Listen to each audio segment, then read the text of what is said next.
Marois et Vincent se joueraient-ils de nous par rapport à leur rupture et seraient-ils toujours ensemble? Jinda attaque Bastos et Samzira directement à travers ses contenus. Et évidemment, l'accouchement de Nadège Lacroix qui n'est pas commenté par Emmanuel. Tout ça vous a fait réagir tout au long de la semaine. Bonjour à toutes, bonjour à tous, bienvenue sur Mix the Tea, votre émission hebdomadaire qui revient sur toute l'actualité, télé-réalité et people. Cette semaine, vêtue de rose avec des moutons brodés, vous allez voir qu'il y a énormément de sujets très intéressants au sein de cette vidéo. Je ne vais pas discuter plus longtemps que ça, je vais tout simplement vous laisser liker l'émission si vous voulez me soutenir, la commenter et vous abonner si vous souhaitez qu'on arrive aux 60 000 abonnés. Allez, c'est parti, je lance le jingle, bienvenue dans cette nouvelle MTT, let's get into the tea.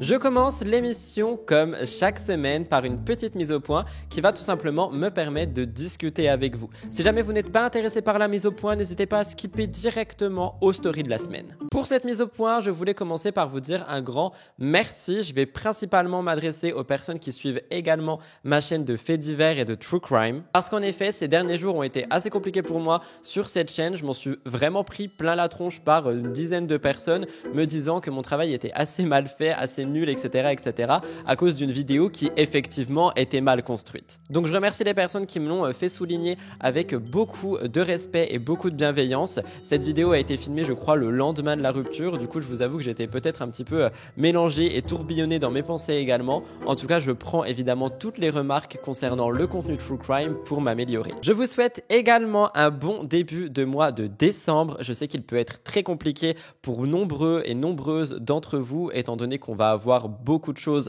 par rapport aux fêtes de fin d'année, à Noël et à toute la com qu'il y aura autour de ça, que ça soit IRL ou même sur les réseaux sociaux. Donc je vous souhaite énormément de courage si jamais vous n'êtes pas familier avec ce type de contenu, avec ce type de publicité et avec tout ce qu'il y aura autour de Noël. Croyez-moi, je vous rejoins à 100%. Je vais peut-être d'ailleurs ouvrir un salon sur mon serveur Discord en mode anti-Noël pour qu'on discute entre nous, pas pour dénigrer Noël, mais pour qu'on ait justement notre petit cocon à nous également. Et enfin, comme à chaque semaine, vous le savez, je vais vous demander très sérieusement et soigneusement de liker l'émission, de la commenter si jamais vous voulez me soutenir en termes d'algorithme et de statistiques. La semaine dernière, je crois sans mentir qu'on a atteint bien 1300-1400 likes. Je vous en remercie du fond du cœur, ça fait que l'émission a été découverte par plein de nouvelles personnes, donc n'hésitez pas. Si vous voulez pousser l'aide gratuite un petit peu plus loin, n'oubliez pas également de prendre une photo actuellement et de mettre en story que vous regardez MTT en me taguant, ça me permettra de pouvoir discuter avec vous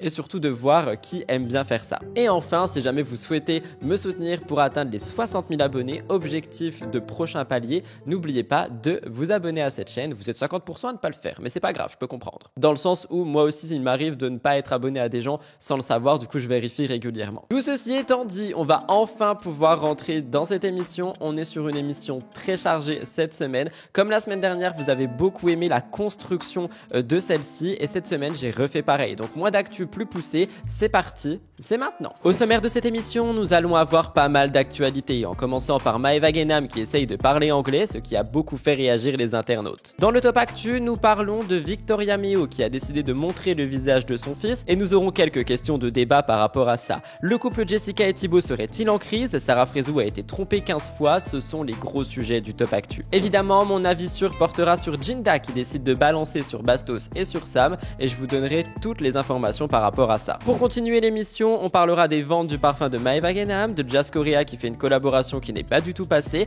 Emma Ketman nous dit que le château des 50 est tenté, ou encore Poupette Kenza qui passe finalement aux aveux. À la fin de l'émission, les trois gros dossiers comporteront le triangle amoureux Nicolas, Stéphanie, Mélanie, Nadège qui a accouché et Emmanuel qui ne réagit pas, et enfin Vincent et Marois Kejo, rupture ou buzz. Voici le sommaire de MTT.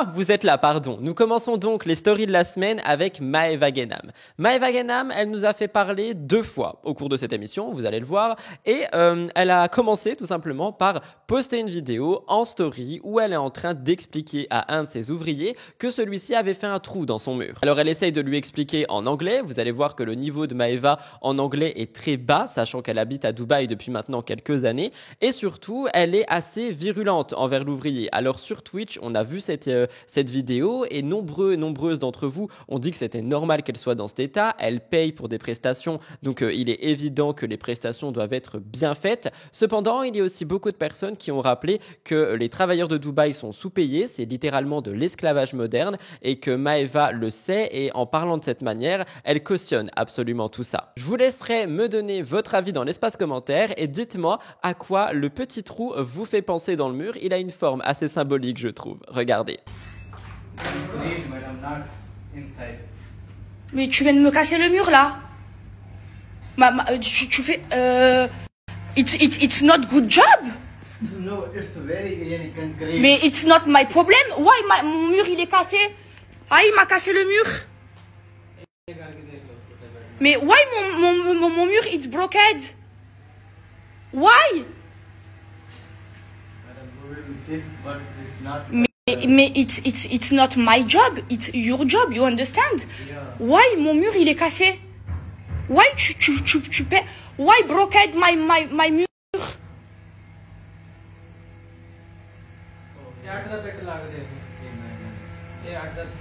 Il m'a cassé le mur. C'est pas chez moi. Please. It's broken my mur. Remove the blockade.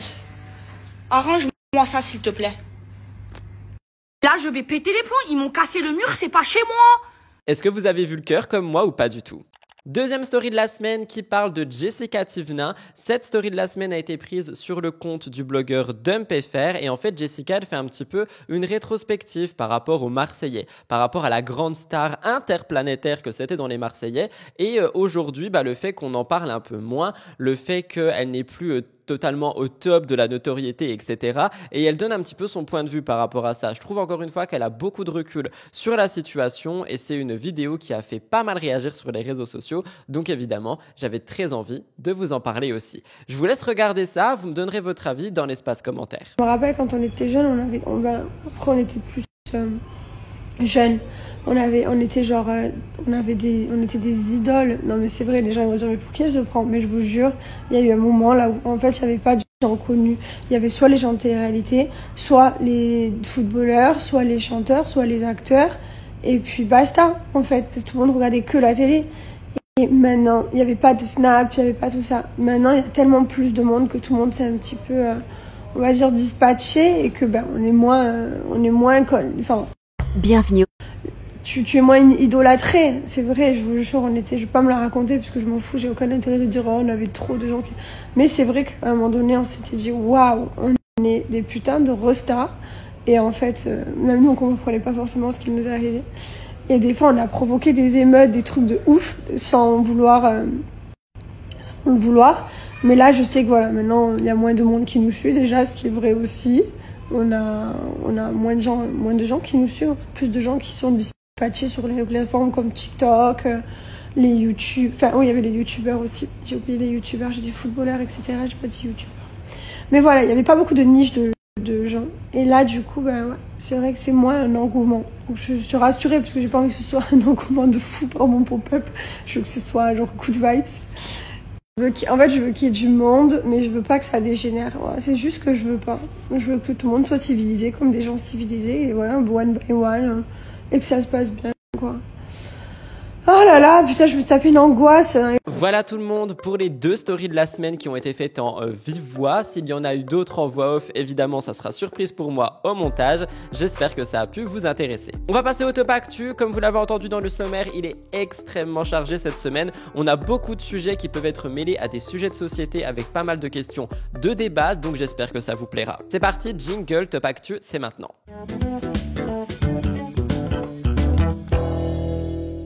Je commence le top actu avec Victoria Meo qui fait de moins en moins parler d'elle en termes de polémique et d'actualité, mais vous le savez, elle a eu un enfant le 30 septembre, son fils qui s'appelle Lio, et tout simplement depuis ce moment, elle n'arrête pas de faire parler d'elle. D'ailleurs, rappelez-vous, son petit est né le même jour que Victoria, donc c'est vraiment un double anniversaire. Victoria est suivie par plus d'1 million de personnes et elle s'est inscrite dans une tendance croissante chez les anciennes figures de télé-réalité qui sont devenues mamans, comme Jessica, Nabila ou encore Manon, qui partagent tout le temps leur quotidien de parents avec leurs abonnés. Avant l'arrivée de Lio, Victoria avait vécu des histoires très médiatisées, marquées par pas mal de ruptures. On peut notamment penser à Paga ou encore à Bastos. Ce sont des histoires qui ont fait énormément parler. D'ailleurs, je ne l'ai pas noté, mais rappelez-moi, est-ce que Victoria avait été avec Ilan ou pas du tout? Il me semble que oui. Bref, c'est après ces expériences amoureuses assez mouvementées que Victoria rencontre Loren, un homme qu'elle décrit comme son véritable coup de foudre. Ensemble, ils forment une famille, ils vivent 6 mois à Dubaï et 6 mois en France et ils accueillent leur petit premier enfant, Lio. Durant sa grossesse, on avait vu que Victoria avait partagé des moments très personnels avec ses abonnés et elle est allée jusqu'à filmer son accouchement et le poster. Alors il y avait eu pas mal de polémiques par rapport à ça. Honnêtement, je vais pas vous mentir, des polémiques que je peux comprendre. On parle quand même d'un accouchement qui est filmé et qui est mis sur Instagram, mais je peux comprendre également les personnes qui voulaient s'immiscer dans leur vie au point de voir cet accouchement, même si c'est un peu voyeur. Ces partages ont d'ailleurs parfois été critiqués par certains internautes qui estimaient que ce type de contenu n'avait absolument pas sa place sur les réseaux sociaux. Mais malgré tout ça, l'influenceuse Victoria Meo continue de publier des moments marquants de sa vie, attirant donc une attention bienveillante, mais pas que. On peut pas se mentir qu'il n'y a pas que des personnes qui sont bienveillantes sur les réseaux sociaux, mais c'est vrai qu'elle a quand même beaucoup de commentaires positifs. Cependant, quelques semaines après la naissance de Lio, Victoria a surpris tout le monde. Elle a enfin dévoilé une vidéo où elle montre le visage de son fils. Le petit Lio est vêtu d'une combinaison tricotée, d'un bonnet aux oreilles de lapin et il a évidemment conquis les internautes qui n'ont pas arrêté de dire qu'il ressemblait comme 2 gouttes d'eau à sa maman. Ce moment d'ailleurs, cette vidéo a été largement partagée sur énormément de réseaux sociaux. J'ai vu des commentaires sur TikTok, sur Instagram, sur beaucoup de choses et il est vrai qu'il y a eu aussi pas mal de commentaires qui disaient les haters qui avaient dit dans le passé que Victoria ne ressemblerait jamais à son fils vu toute la chirurgie qu'elle a faite, et bien finalement si. Évidemment, je ne vais pas vous montrer cette vidéo, vous connaissez mon combat, je ne montre pas les enfants sur les réseaux sociaux. Si je le fais, c'est que vraiment je n'ai pas le choix pour illustrer quelque chose d'une vidéo qui est déjà montrée ou parce que je ne peux pas flouter. Cependant, je trouve quand même que, je sais pas, je trouve encore une fois, tu vois, qu'on va vraiment monétiser l'enfant, en faire un contenu et vous allez me dire mais non, c'est simplement pour partager, etc. Alors pourquoi est-ce que Victoria a créé un compte Instagram dédié à sa famille qui s'appelle les Pompinous alors qu'elle partageait déjà tout sur son propre compte? Bref, on est sur une nouvelle étape de sa vie de maman qui semble être un chapitre heureux pour elle et pour Loren. J'espère sincèrement qu'elle est consciente des risques qu'il peut y avoir. J'ai 2 petites questions. Premièrement, les influenceurs doivent-ils toujours partager des moments aussi intimes comme la naissance de leur enfant, ou devraient-ils tout simplement garder tout ça pour eux? Moi, vous connaissez mon avis, je pense qu'il faudrait garder ça pour soi. Il y en a qui préfèrent le partager, il y en a qui consomment ce contenu avec adoration. Dites-moi votre pensée. Et enfin, est-ce qu'on peut penser que justement les réseaux sociaux apportent une certaine vision par rapport à la famille qui est exposée, etc., etc. Est-ce que vous pensez qu'il faut rentrer dans un certain moule pour pouvoir exposer sa famille? Je parle notamment des familles d'influenceurs et d'influenceuses qui sont à Dubaï avec des vies vraiment extravagantes, ou alors est-ce que tout le monde peut le faire si telle est leur envie? Bref, je vous mets aussi un magnéto normalement que j'ai retrouvé de Victoria qui justement répond aux critiques disant que son fils devait ne pas lui ressembler à cause de la chirurgie. Vous me direz votre avis. Par contre, du coup, vu que je vous ai dit de dire qu'il me ressemblait, mais maintenant je ne sais plus si vous êtes honnête ou si vous payez ma tête. Est-ce que vous pouvez me dire en DM là, vraiment honnêtement maintenant, que je vous ai dit de commenter la photo, s'il me ressemble ou pas, s'il vous plaît. Dites-moi, soyez honnête en DM. Par contre, MDR, tous les gens qui me disaient oui, elle a fait de la chirurgie, nana, son gosse il va même pas lui ressembler, nanani nana, son gosse il va sortir, il sera moche, il lui ressemblera pas. Ha, vous êtes où maintenant, hein? Vous êtes où? Mon fils c'est une bombe. Comme sa mère finalement, voilà. Franchement, je suis fière. On continue avec les familles et cette fois-ci je vous parle de Nabila qui est une ancienne star de télé-réalité, également influenceuse à succès et elle a fait parler pour 2 raisons cette semaine.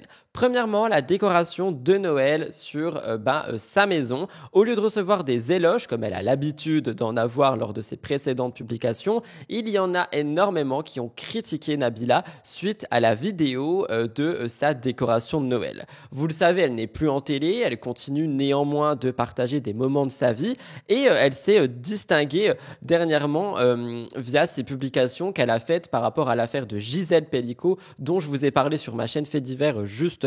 Son geste avait été salué, mais Gisèle avait choisi de ne pas accepter la cagnotte en ligne que Nabila avait lancée pour elle, disant que son combat n'était pas pour l'argent. Bref, malgré ses actions louables, Nabila s'est attirée des critiques récentes, bien loin d'un accueil positif qu'elle avait espéré à cause de sa décoration de Noël. Elle a un sapin décoré de boules et de guirlandes avec aussi des LED installés autour de sa piscine. Elle était fière de l'ambiance festive qu'elle avait créée, mais cette décoration, elle n'a pas fait l'unanimité. Je vous lis certains commentaires avant de vous laisser regarder. C'est moche, c'est de mauvais goût. On voit que sa maison, c'est une maison de nouvelles riches. Oh là là, c'est bidon, horrible. Vraiment une vague de critiques qui est très négative et très méchante, je trouve. Malgré les critiques, certains ont rappelé qu'il s'agissait de ses choix personnels, de sa décoration, que ça peut ne pas être au goût de tout le monde, mais de là à dire que c'est moche, que c'est vraiment horrible, etc. Je trouve que c'est très dur. Et justement, on a eu cette discussion en live il n'y a pas longtemps où on se posait la question de pourquoi est-ce que à l'approche des fêtes de Noël, à l'approche du Black Friday, de ces fins d'année là,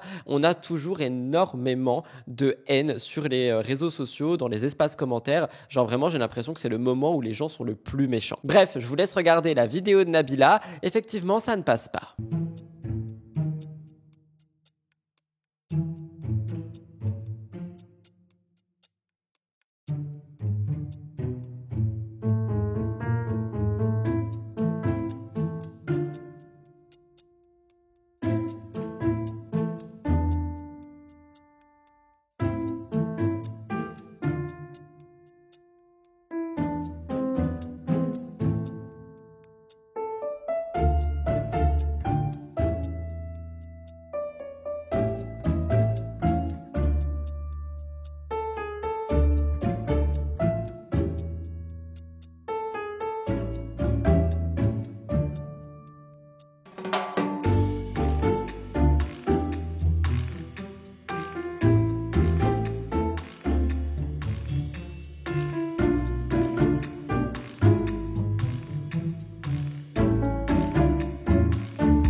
J'ai 2 questions par rapport à ça. Premièrement, est-ce que les influenceurs devraient-ils se montrer plus prudents avant de partager certaines choses comme une décoration personnelle? Alors personnellement, je vous dirais que non, parce qu'on n'est pas sur, on n'est pas sur un sujet d'actualité ou quelque chose de très impactant. Vous voyez ce que je veux dire? On est sur une décoration personnelle, des goûts personnels. C'est comme certains d'entre vous, ils vont peut-être trouver mon chandail rose avec des moutons très élégants et d'autres pas du tout. Et en vrai, ça dépend vraiment de chacun et des goûts. Donc non. Et aussi, la critique systématique sur les influenceurs est-elle un reflet des attentes irréalistes de la société ou une manifestation de la liberté d'expression en ligne selon vous? Parce que j'ai vu beaucoup de personnes se cacher derrière la liberté d'expression pour aller critiquer ouvertement les gens. Et quand je vous dis critiquer, je parle pas de critique constructive, je parle vraiment d'insultes et de méchanceté. Et malheureusement, la liberté d'expression n'est pas que ça. Ce n'est pas tout, je vous ai dit qu'il y avait 2 choses qui ont fait parler par rapport à Nabila. Vous me l'avez demandé récemment et on dirait que vous avez littéralement manifesté cette sortie de projet.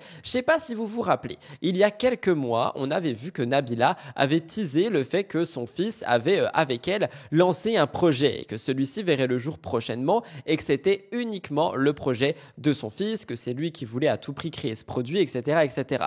Eh bien, le produit est sorti et on est sur un parfum. Je vais vous laisser regarder la vidéo, c'est ce que je vous disais il y a quelques minutes avec Victoria. Je ne pense pas pouvoir flouter l'enfant étant donné qu'il est omniprésent sur cette vidéo et qu'il bouge de partout. Et surtout, il faut le voir pour comprendre le projet. En tout cas, vous vouliez une réponse par rapport à ce projet. La voici, je vous laisse regarder.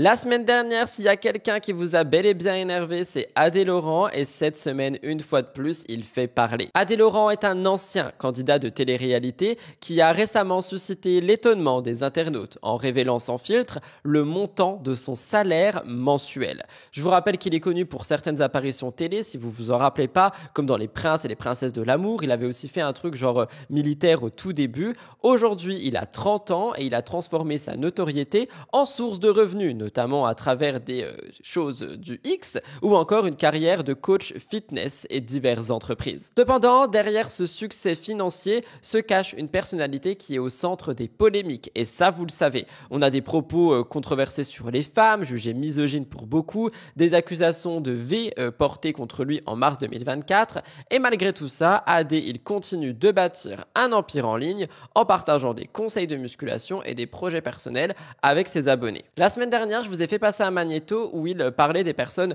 transgenres et il y en a beaucoup qui ont mal compris ce que je voulais dire par rapport à ça parce que j'ai dit que Adé semblait un petit peu transphobe dans ses paroles. Tout le monde, ou du moins presque, a compris que c'est parce qu'il n'était pas attiré par les personnes trans. Alors vraiment rien à voir. Il a le droit de pas être attiré par les transgenres, c'est pas un problème. C'est juste les termes qu'il emploie comme transsexuel qui est un terme qui ne se dit absolument pas, absolument plus, qui est très dénigrant pour les personnes transgenres et qu'il répète en boucle et auquel il sourit à Sam quand Sam décide de le reprendre. Évidemment, après, il est attiré par qui il veut, j'en ai rien à carrer. Mais justement, lors de cette interview avec Sam Zira, il y a autre chose qui vous a fait parler et vous vouliez qu'on en parle en mode actu et pas en mode mon avis sûr. C'est le salaire dont il a dit le nombre qui a été exorbitant. Il y a Sam qui lui pose une question, qui lui dit « Tu gagnes plus de 100K par mois ». Il y a un malaise qui se fait ressentir si vous avez vu la vidéo et il explique que ses revenus pouvaient atteindre, voire dépasser les 100 000 € par mois. C'est énorme. Il dit qu'il a sa marque de vêtements, qu'il connaît un grand succès, qu'il a des futurs projets qui arrivent, qu'il y a aussi l'industrie du X, etc., etc. Et cette révélation, elle a choqué beaucoup de gens, d'autant plus que ses activités ne sont pas exemptes de critiques. Ses vidéos explicites, ses liens vers du contenu sensible ont suscité des inquiétudes et il y a beaucoup de personnes qui avaient réagi à ça. En tout cas, vous vouliez que je vous parle de son salaire, que effectivement je trouve exorbitant. Après, comme il le dit, il a plusieurs entreprises, dont certaines qui doivent rapporter énormément. Je vous laisse regarder ça. Tu gagnes plus de 100 000 par mois?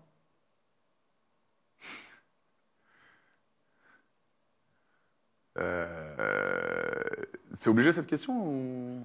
Ah non, t'es libre de répondre. Je suis libre de la poser, t'es libre de Je peux faire des répondre. mois à plus de 100 000 €, ouais. Parce que j'ai pas que ça, tu te doutes bien. T'as quoi d'autre? J'ai ma marque de vêtements Pupus, qui cartonne de ouf. Je suis en train de commercialiser des boissons énergisantes, qui arrivent très bientôt, pour donner de la pêche. Et j'ai ma marque de capote, qui va sortir également. Et j'ai mes showcases, qui cartonnent. Ça peut choquer un peu pas mal de gens. Au début, mes parents étaient un petit peu... Attends, mais comment ça? Tu fais vraiment ça, Adrien? Oui, je fais ça. Mes parents ne veulent pas tomber sur les vidéos. Ils ont compris, parce qu'ils sont pas... Ils savent un peu ce que je fais. Mais en aucun cas, ils veulent tomber sur mes vidéos, c'est tout. C'est pour ça que maintenant, ils me suivent. Ils ont compris un peu mon délire. Ils savent que je suis pas un détraqué et qu'il y a un business derrière. J'investis mon argent. Ils m'ont dit un truc. Respecte les femmes et ne les traite jamais comme de la... On a plusieurs questions de débat ici. Les influenceurs comme Adé Laurent devraient-ils être jugés pour leur choix de carrière même s'ils génèrent pas mal de revenus? Ou alors est-ce que chacun peut faire ce qu'il veut? Alors honnêtement, je pense que ça dépend d'une certaine ouverture d'esprit. Mais dans le cas d'Adé Laurent, la manière dont il se vante de tout ça, je pense que ça pourrait faire envie à d'autres personnes. Malheureusement, c'est pas aussi simple. Deuxième chose, le fait de dévoiler publiquement ses revenus et ses sources de financement est-il un geste de transparence ou de provocation? Parce que j'ai vu beaucoup de commentaires qui disaient qu'il jouait la provoque, etc., etc. Et du coup, la question n'est pas mal revenue. Vous me direz ce que vous en pensez. On continue le top actu avec encore quelque chose qui a fait beaucoup parler. Jessica et Thibaut qui sont passés par une crise, qui seraient actuellement en crise. Vous vouliez qu'on en reparle dans MTT après avoir vu le magnéto en live. Le couple formé par Jessica et Thibaut traverse actuellement une période difficile qui semble affecter leur relation de manière assez profonde. Ils sont en couple depuis plusieurs années, ils sont parents de 2 enfants et Jessica et Thibaut ont décidé de s'éloigner du monde de la télé-réalité pour mener une vie un peu plus calme à Dubaï. Cependant, leur quotidien d'influenceurs où ils partagent régulièrement des moments de leur vie ne les épargne pas des critiques et des difficultés qui surviennent dans un couple. Récemment, Jessica a ouvertement partagé avec ses abonnés que leur relation, leur couple, leur mariage traverse une zone de turbulence, comme elle aime bien le dire, depuis des mois. Elle a expliqué qu'en fait, on était sur un moment difficile qui approchait notamment à cause du cap des 7 ans.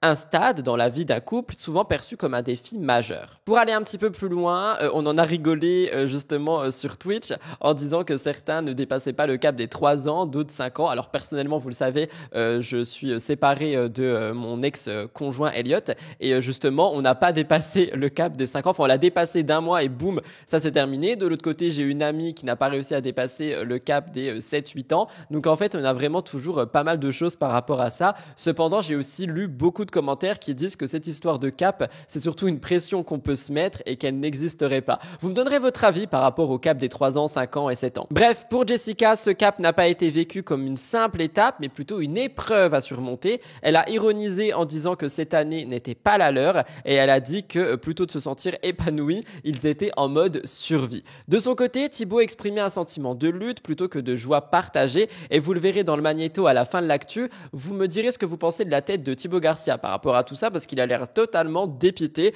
Je pense qu'il voulait pas être snappé à ce moment et il l'a été. Jessica a voulu être sincère. Elle a demandé à ses abonnés de lui faire part de leur expérience personnelle, cherchant à savoir si le cap des 7 ans était une période inévitablement difficile, si on pouvait en sortir plus fort. Les réponses qu'elle a reçues ont été partagées en story, mais les témoignages étaient un petit peu divisés. Certains couples affirment que cette période a renforcé leur union, d'autres ont dit qu'ils ne sentaient... Non, j'arrive pas à le dire. D'autres ont dit qu'ils n'en s'étaient pas... Oh my god! D'autres ont avoué qu'ils ne s'en étaient pas remis. J'ai réussi, yes! On applaudit. Ces réponses ont laissé Jessica dans une position d'incertitude, se posant davantage de questions par rapport à son avenir avec Thibaut. Bref, le couple est bien décidé à partager leur quotidien, leur haut et leur bas. On peut apprécier leur transparence ou alors dire que ça n'a pas sa place sur les réseaux sociaux. Je vous laisserai me dire ce que vous en pensez. Je vous laisse regarder.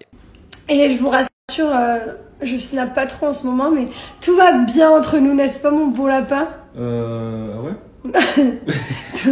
tout va quoi. Tout va. On connaît toujours meilleur, mais ça va, vous inquiétez pas. On va se faire un petit Ça survit. C'est pas notre année. Les gars, j'ai besoin de vous poser la question parce que je la pose à tous mes amis. Est-ce que vous aussi, vous avez eu un cap des 7 ans? On est en train de passer notre cap des 7 ans. On est dans une zone de turbulence, mais qui dure depuis pas un jour, pas 2 jours, mais depuis quelques temps, oui. Et voilà. Et on en parle à des amis à chaque fois, parce qu'on est, voilà, attention, on n'est pas du tout là pour faire le couple goal et pas du tout, justement, on parle toujours de nos problèmes et tout. Parce qu'on est des gens juste comme tout le monde et normaux, hein. Mais on a une fucking zone de turbulence. C'est un nouveau mot, ça. Ça je peux le mettre à toutes les sauces. Au début, tu rigolais et après, maintenant, tu le places vraiment en sérieux. Je l'adore. C'est mon nouveau mot. Ouais, et du coup, voilà. Donc, est-ce que vous aussi, vous avez eu un cap des 7 ans? Est-ce qu'il existe réellement, ce cap? Est-ce que c'est un leurre ou est-ce que c'est un fait? Parce que je crois qu'on est en train de le subir, là, les gars. Voilà. Donc, mais sinon, tout va bien, hein, n'est-ce pas? Ça va. On est là. On est là, quoi. Allez, bisous. Alors merci pour tous vos messages, c'est beaucoup trop mignon. Alors c'est pour ça que je vous parle normalement de ça. On n'a pas prévu de se séparer. On sait très bien que c'est un moment compliqué et qu'on en a d'autres. On en a eu d'autres aussi, des moments un peu plus difficiles. Là c'est juste ça dure plus longtemps quoi. C'est chiant en fait. C'est des fois on a des semaines un peu compliquées. Là c'est vraiment ça fait quelques mois. Alors ça fait pas quelques mois que c'est horrible, mais ça fait quelques mois où c'est compliqué régulièrement et du coup c'est chiant. Ça fait une année pas top quoi. C'est une période où tu te poses plein de questions. Tu te dis putain mais pourquoi ça va pas? Qu'est-ce qui te passe? Plein de questions, tu remets tout en question. C'est horrible. Bon franchement vos commentaires ils me rassurent, mais en même temps ils me rassurent pas. Parce que autant il y en a qui ont passé le cap, autant il y en a qui l'ont pas du tout passé. Et que ça s'est cassé à 7 ans. Donc bon, j'espère que nous on va passer le cap. Hein. Je me dis que ça va aller. Hein. De toute façon, en vrai, je sais pas, ça devrait aller. Hein. Mais oui, c'est vrai que nous, on le ressent de fou. Cette année, elle est hyper compliquée. Je dirais je le ressens depuis après l'AVC de mon papa. Voilà. Depuis cet été-là. Depuis cet été. Avant, au début de l'année, ça allait. On était powerful. On a démarré l'année hyper bien. Mais alors là, depuis après l'AVC de mon papa, jusqu'à maintenant, c'est comme ça, quoi. Mais alors des vrais comme ça.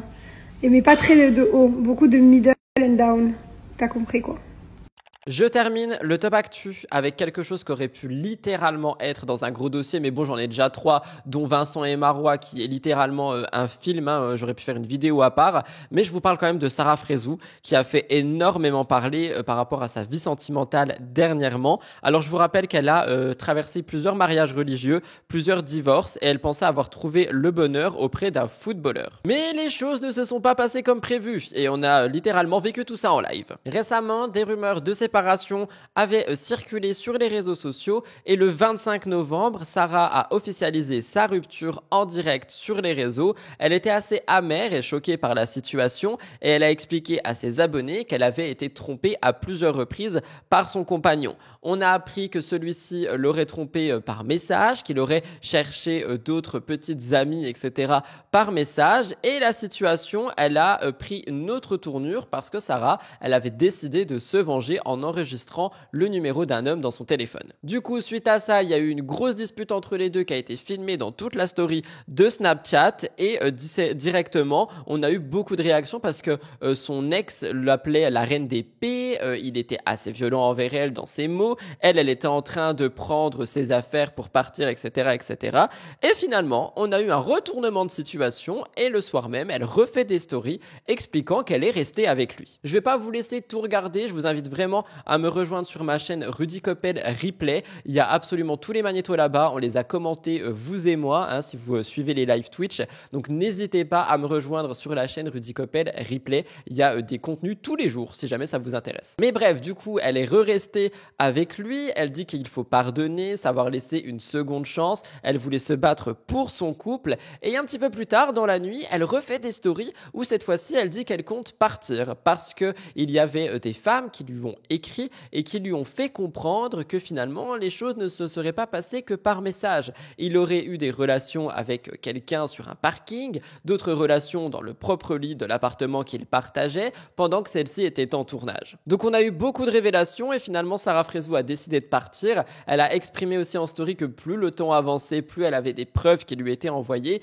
Il me semble même qu'elle a affiché une de ces preuves en story sur Snapchat. Donc on a eu beaucoup de choses. Au niveau des réactions, en fait, il y en a beaucoup qui l'ont trouvée très forte au début en mode elle part la tête haute, puis ensuite il y en a qui ont trouvé qu'elle était forte de rester. Finalement, il y en a qui ont trouvé qu'elle était forte de partir. Il y en a qui pensent qu'elle fait semblant d'aller bien alors qu'au fond elle doit être totalement détruite. Honnêtement, je ne peux pas vous dire ce qu'il en est. Tout ce que je peux vous dire, c'est qu'elle morfle vraiment beaucoup dans les relations amoureuses et perso, ça me touche. Je vous laisse regarder un mini magnéto des 40 minutes de Sarah Frézou qui sont disponibles en ligne. Je vous mets pas plus de 2 minutes, c'est promis, mais c'est pour un petit peu illustrer les propos. Je pense que je vous mettrai un des derniers magnétos. Je viens de me réveiller. Tout c'était un jour.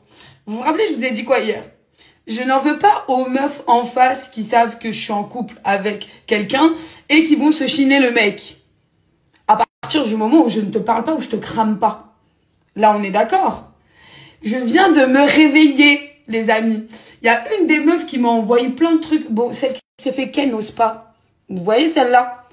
Je vais vous donner son Instagram et tout. Vous inquiétez pas, je vais tout vous donner en vrai. Parce que cette meuf-là m'a pris pour une vraie débile. En fait, un soir, il l'avait follow. Je vais vous expliquer, voilà, c'est une dinguerie. C'est une dinguerie. Parce que oui, c'est vrai. Quand vous sortez avec quelqu'un, c'est votre mec que vous devez, en vrai, mettre à taquer. Ça, je suis d'accord. Mais quand vous allez voir certaines meufs et que vous leur dites...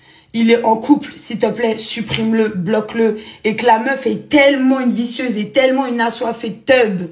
Elle envoie un message au mec. Elle lui dit quoi? Ouais, elle vient de m'envoyer un message. Et lui, il lui dit, bah, dis-lui qu'on te répond pas. Elle est dans le salon. Et moi, je suis dans la chambre. Et je vais la dégager, celle-là. Et ceci, cela. Alors que moi, je suis en couple, je suis en train de vous dire, en fait, le mec, il est à côté de moi, il assume pas que oui, il parle avec vous. À un moment donné, vous voulez bien entendre que le mec est en train de vous la mettre à l'envers. Donc là, tu sais qu'il est en couple. Là, clairement, tu as la justification que le mec, il est en couple. Il est en train de te dire que je suis chez lui. Et que, en gros, je suis en train de demander si vous connaissez ou pas. C'est que là, il y a anguille sous roche. Le mec est en train de tromper sa meuf. Donc, en fait, bloque, supprime, passe à autre chose. Je sais pas, il y en a des hommes. Il y en a. J'envoie évidemment tout mon courage et mon soutien à Sarah Frézou. J'espère que vous également. Et je l'embrasse si elle passe par là. Une petite question avant de clôturer le Top Actu. Les ruptures en direct sur les réseaux sociaux comme celle de Sarah Frézou sont-elles un moyen efficace de gérer des situations personnelles? Ou alors est-ce qu'on est sur un geste impulsif qui peut aggraver la situation? Vous me direz ce que vous en pensez juste en dessous. Voilà tout le monde pour le Top Actu. Je vous avais prévenu, il était chargé, il était corsé, il était lourd et on avait pas mal de questions qui sont littéralement des questions de société par rapport aux choses qu'on peut afficher sur les réseaux, de telle manière, comment le faire, est-ce que ça crée de la jalousie, de la frustration, etc. J'espère que ça vous a plu. Nous allons passer dans un instant à mon avis sûr. Vous avez beaucoup demandé mon avis sur ce que Jinda a dit lors de son dernier live qui a été rediffusé sur YouTube. Évidemment, je vous ai écouté et je m'exécute. Je vais vous donner mon avis tranchant par rapport à tout ça. C'est parti, jingle!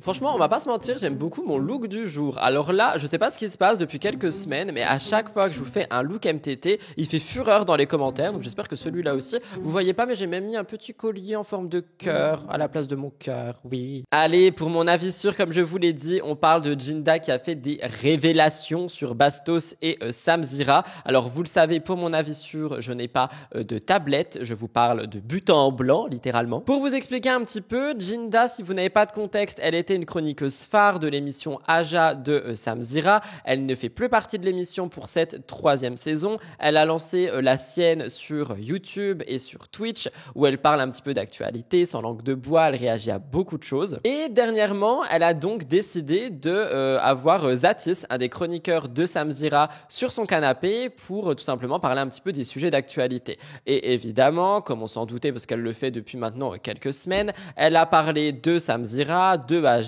et de Bastos. Alors pour un petit peu de contexte, Jinda et Bastos ne s'entendent pas vraiment d'après tout ce qui sort sur les réseaux sociaux et on n'a pas le fin mot de l'histoire de pourquoi Jinda et Sam ne s'entendent plus non plus. Et Jinda, elle a décidé de réagir par rapport au fait que Bastos était maintenant chroniqueur chez Samzira. Je vous rappelle que Bastos, il a déjà plusieurs fois critiqué l'émission Aja en disant que c'était pas une émission sur laquelle il aimerait aller, etc., etc.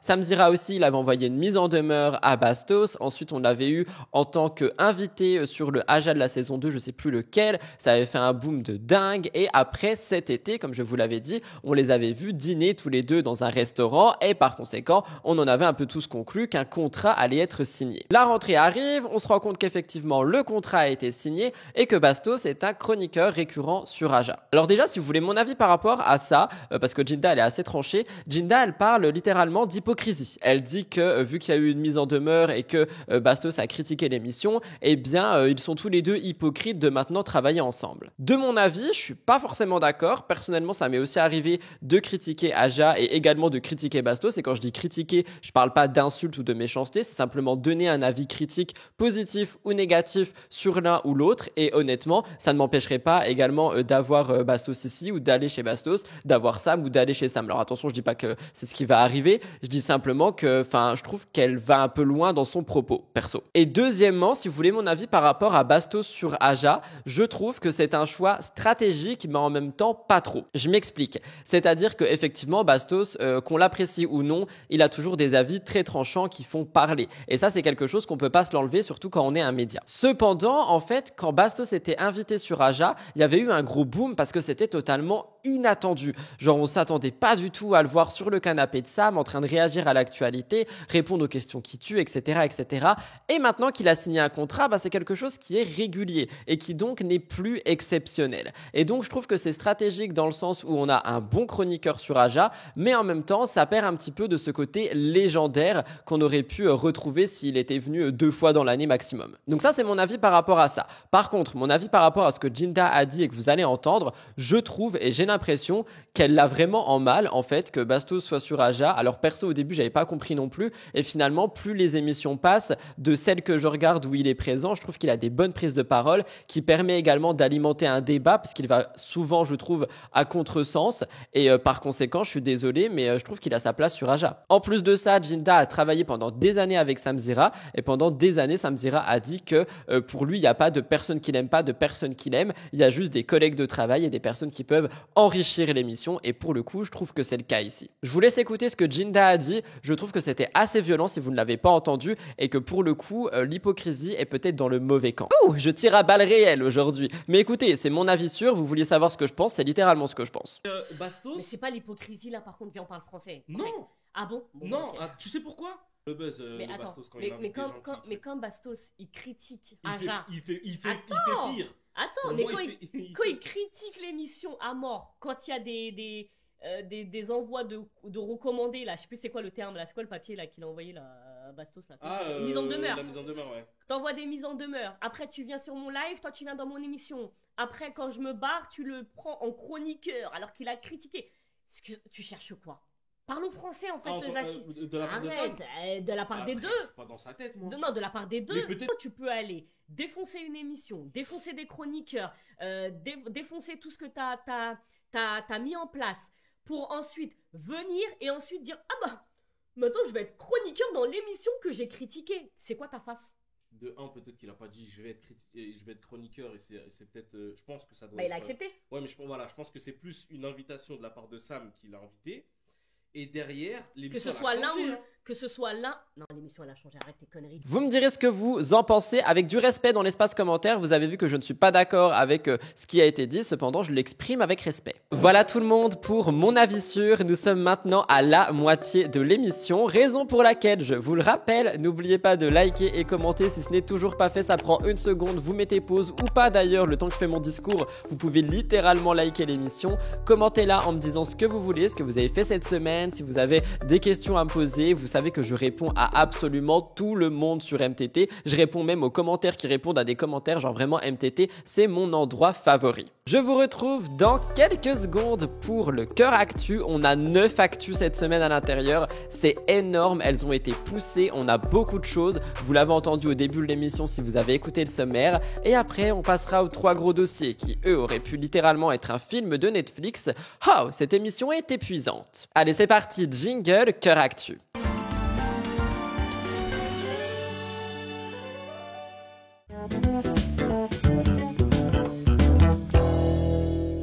Je commence le cœur actu avec une actualité qui vous fait tant réagir, le parfum de niche de Maeva Guénam. Maeva Guénam, figure emblématique de télé qui n'en fait d'ailleurs plus, a décidé de lancer son parfum Rouge Rogue en collaboration avec la marque Black Ants. Ce lancement a été célébré le 17 novembre, comme on en a déjà parlé, et cette initiative, elle fait énormément parler. Je vous rappelle que le parfum fait 75 ml pour un prix à 200 €, et il y en a beaucoup qui trouvent que ce prix est exagéré. Maeva, elle arrête pas de dire que son parfum est un parfum de niche, qu'elle se compare à des marques de luxe comme Dior, Yves Saint Laurent, etc., etc.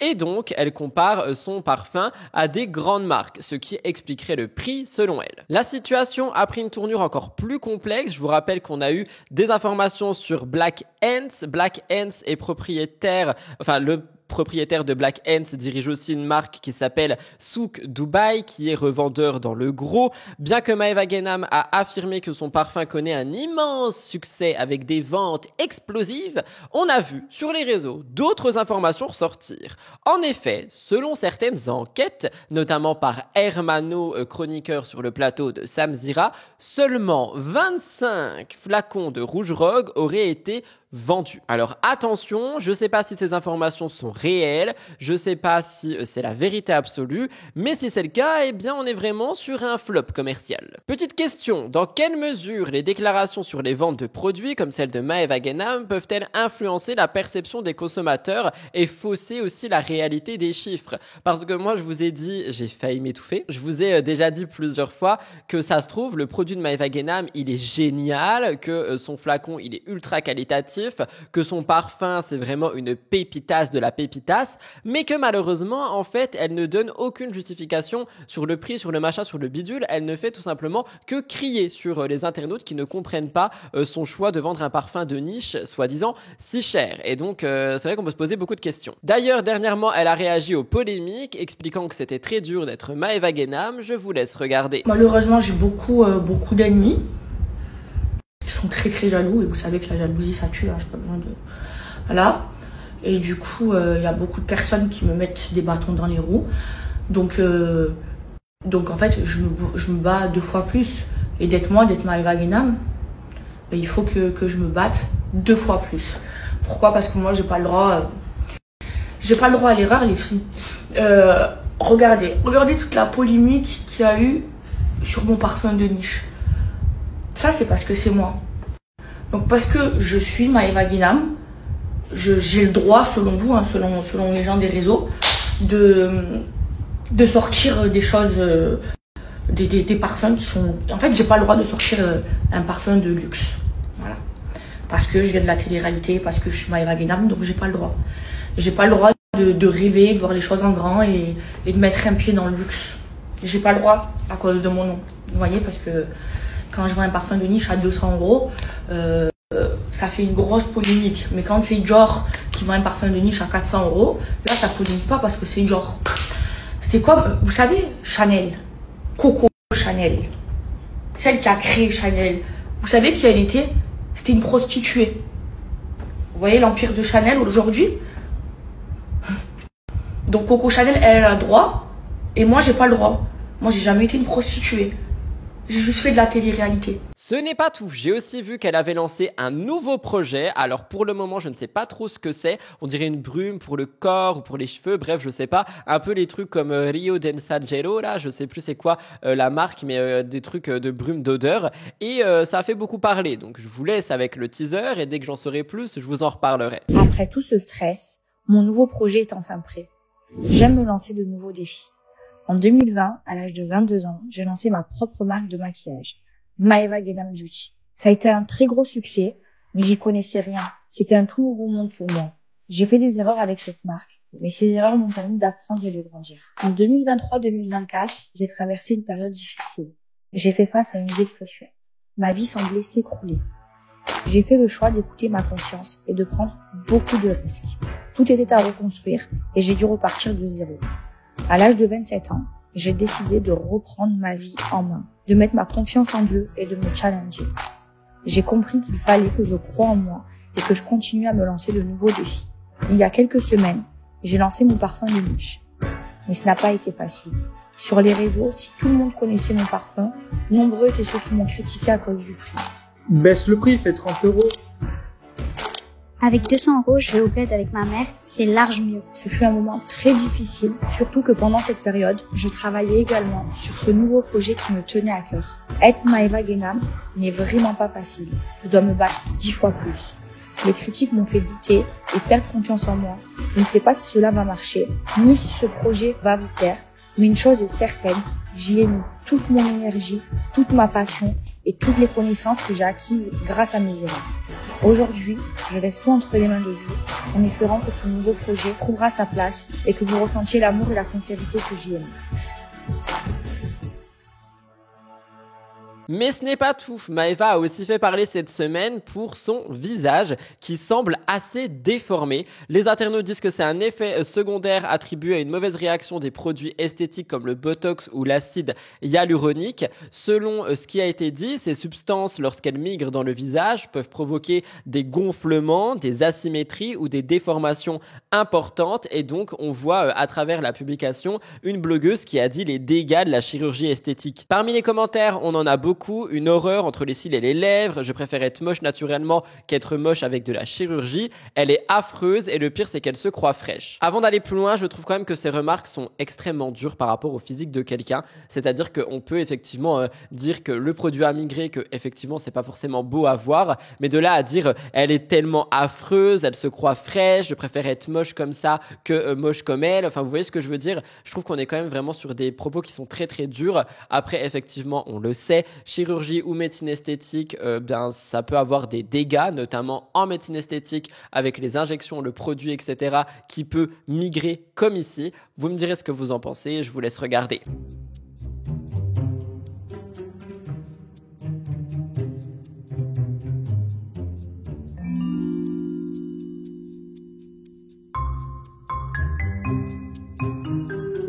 Deuxième actualité du Cœur Actu, je vous parle de Jazz Correa. Jazz Correa, qui est une grande figure du monde de l'influence, n'a pas arrêté de faire parler. Je vous rappelle qu'elle est de retour médiatiquement après une petite pause. On en a parlé la semaine dernière et ou la semaine d'avant. Elle avait notamment pété un coup de gueule par rapport à Halloween et aussi par rapport au fait que London, son fils, était bel et bien le fils de Laurent. Mais bon, cette fois-ci, je vous parle de Jazz parce qu'une collaboration sur les réseaux sociaux n'est absolument pas passée et je peux comprendre. Alors attention, avant ça, petit moment disclaimer, je ne veux absolument pas faire sentir mal les personnes qui consomment la marque Shein, qui n'ont pas le choix de le faire par rapport aux tailles, par rapport à des prix aussi qui sont beaucoup plus abordables que d'autres marques. Je sais aussi qu'il y a certaines personnes qui commandent tout en ayant conscience des dégâts que ça peut avoir sur la santé, sur l'environnement et sur les personnes, les jeunes enfants qui malheureusement travaillent pour cette marque. Mais malheureusement, on a aussi des cas de figure où on n'a juste pas le choix. Donc bref, je ne veux pas culpabiliser les gens qui commandent, qui n'ont pas le choix ou même qui le commandent sur Vinted, etc., etc. Cependant, je veux bel et bien culpabiliser les influenceurs qui n'ont pas besoin de cette marque et qui préfèrent quand même collaborer avec eux pour avoir un petit chèque au bout. En effet, Jazz a voulu collaborer avec Shein, cette marque de mode en ligne réputée pour ses prix attractifs, mais aussi ses méthodes de production controversées. Shein a longtemps été accusée d'exploiter les travailleurs, notamment des enfants, dans des conditions souvent décriées et de ne pas respecter les normes environnementales et éthiques strictes. Et donc, ce choix de collaboration, il a fait réagir sur les réseaux sociaux. Les réactions des internautes ont été rapides et virulentes. De nombreux abonnés ont exprimé un mécontentement, soulignant que Jazz, en tant qu'influenceuse, avait une responsabilité, je cite, « quand tu es millionnaire mais que tu prends des billets sur le dos des enfants exploités à l'autre bout du monde ». D'autres ont rappelé à Jazz que des marques éthiques et responsables existent et qu'en tant qu'influenceuse, elle aurait pu orienter ses abonnés vers des produits plus respectueux. Je cite, « pourquoi promouvoir une marque criminelle quand des alternatives plus éthiques existent ?» Certains ont aussi exprimé une intention de boycott Shein à cause des accusations, estimant qu'il était de mauvais goût de soutenir une entreprise ayant de telles pratiques. Ce nouvel épisode dans la vie de Jazz soulève des questions importantes sur le rôle des influenceurs, des célébrités dans la promotion des produits. Ils ont un pouvoir considérable sur leurs abonnés et donc en choisissant de collaborer avec une marque comme Shein, Jazz a non seulement provoqué la colère de certains, mais elle a aussi remis en lumière la question de l'éthique par rapport à cette marque. Selon vous, est-ce que les influenceurs ont une responsabilité morale dans le choix des marques avec lesquelles ils collaborent, surtout lorsqu'il s'agit de marques critiquées pour leurs pratiques éthiques et environnementales? Je vous laisse regarder le petit réel.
Vous vous en doutez, donc il ne se passe pas un seul jour sans que Jazz ne se retrouve au cœur d'une polémique. Et en plus de Shein, c'est son dressing qui a fait parler. Elle a montré un espace rempli de produits de luxe, des robes longues, soigneusement rangées, des foulards de marque, des dizaines de paires de chaussures et évidemment une centaine de sacs à main, dont le prestigieux signé Hermès, enfin les signés Hermès rangés par couleur. Cette opulence n'a pas manqué de faire réagir certains internautes. Je cite, les gens sont juste jaloux parce qu'ils ne peuvent pas se payer tout ça. Elle a travaillé pour avoir tous ces sacs, où est le problème? Étant donné qu'il y a eu beaucoup d'insultes, il y a aussi eu beaucoup de défense. Alors de mon point de vue, effectivement, je peux comprendre qu'elle a travaillé pour avoir ces sacs, qu'elle a beaucoup de choses et que donc ça n'est pas censé créer de la jalousie. Cependant, en fait, je trouve qu'il y a une différence entre avoir l'argent d'acheter quelque chose et vraiment l'étaler au grand jour en mode regardez tout ce que j'ai et ce que vous n'avez pas. Et ça peut me déranger, je vais pas mentir. En tout cas, je vous laisse regarder. Je vais essayer de tout vous montrer. Donc là, je mets les robes longues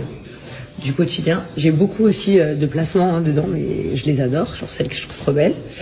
Je vais aussi vous ouvrir les tiroirs. Dans ce tiroir, qu'est-ce que j'ai? Ah oui, les foulards. Là, j'ai des chaussures et des sacs à main. Ensuite, ici, qu'est-ce que je mets ici? Alors ici, c'est un peu plus mes chemises, mais au long. Ah, ça, c'est mes ensembles que j'adore porter. Donc ici, je mets des bottes. Voilà. Ici, c'est mon bordel. On a tous un bordel. Voilà, regardez ce bordel. Donc là, je mets toutes les baskets.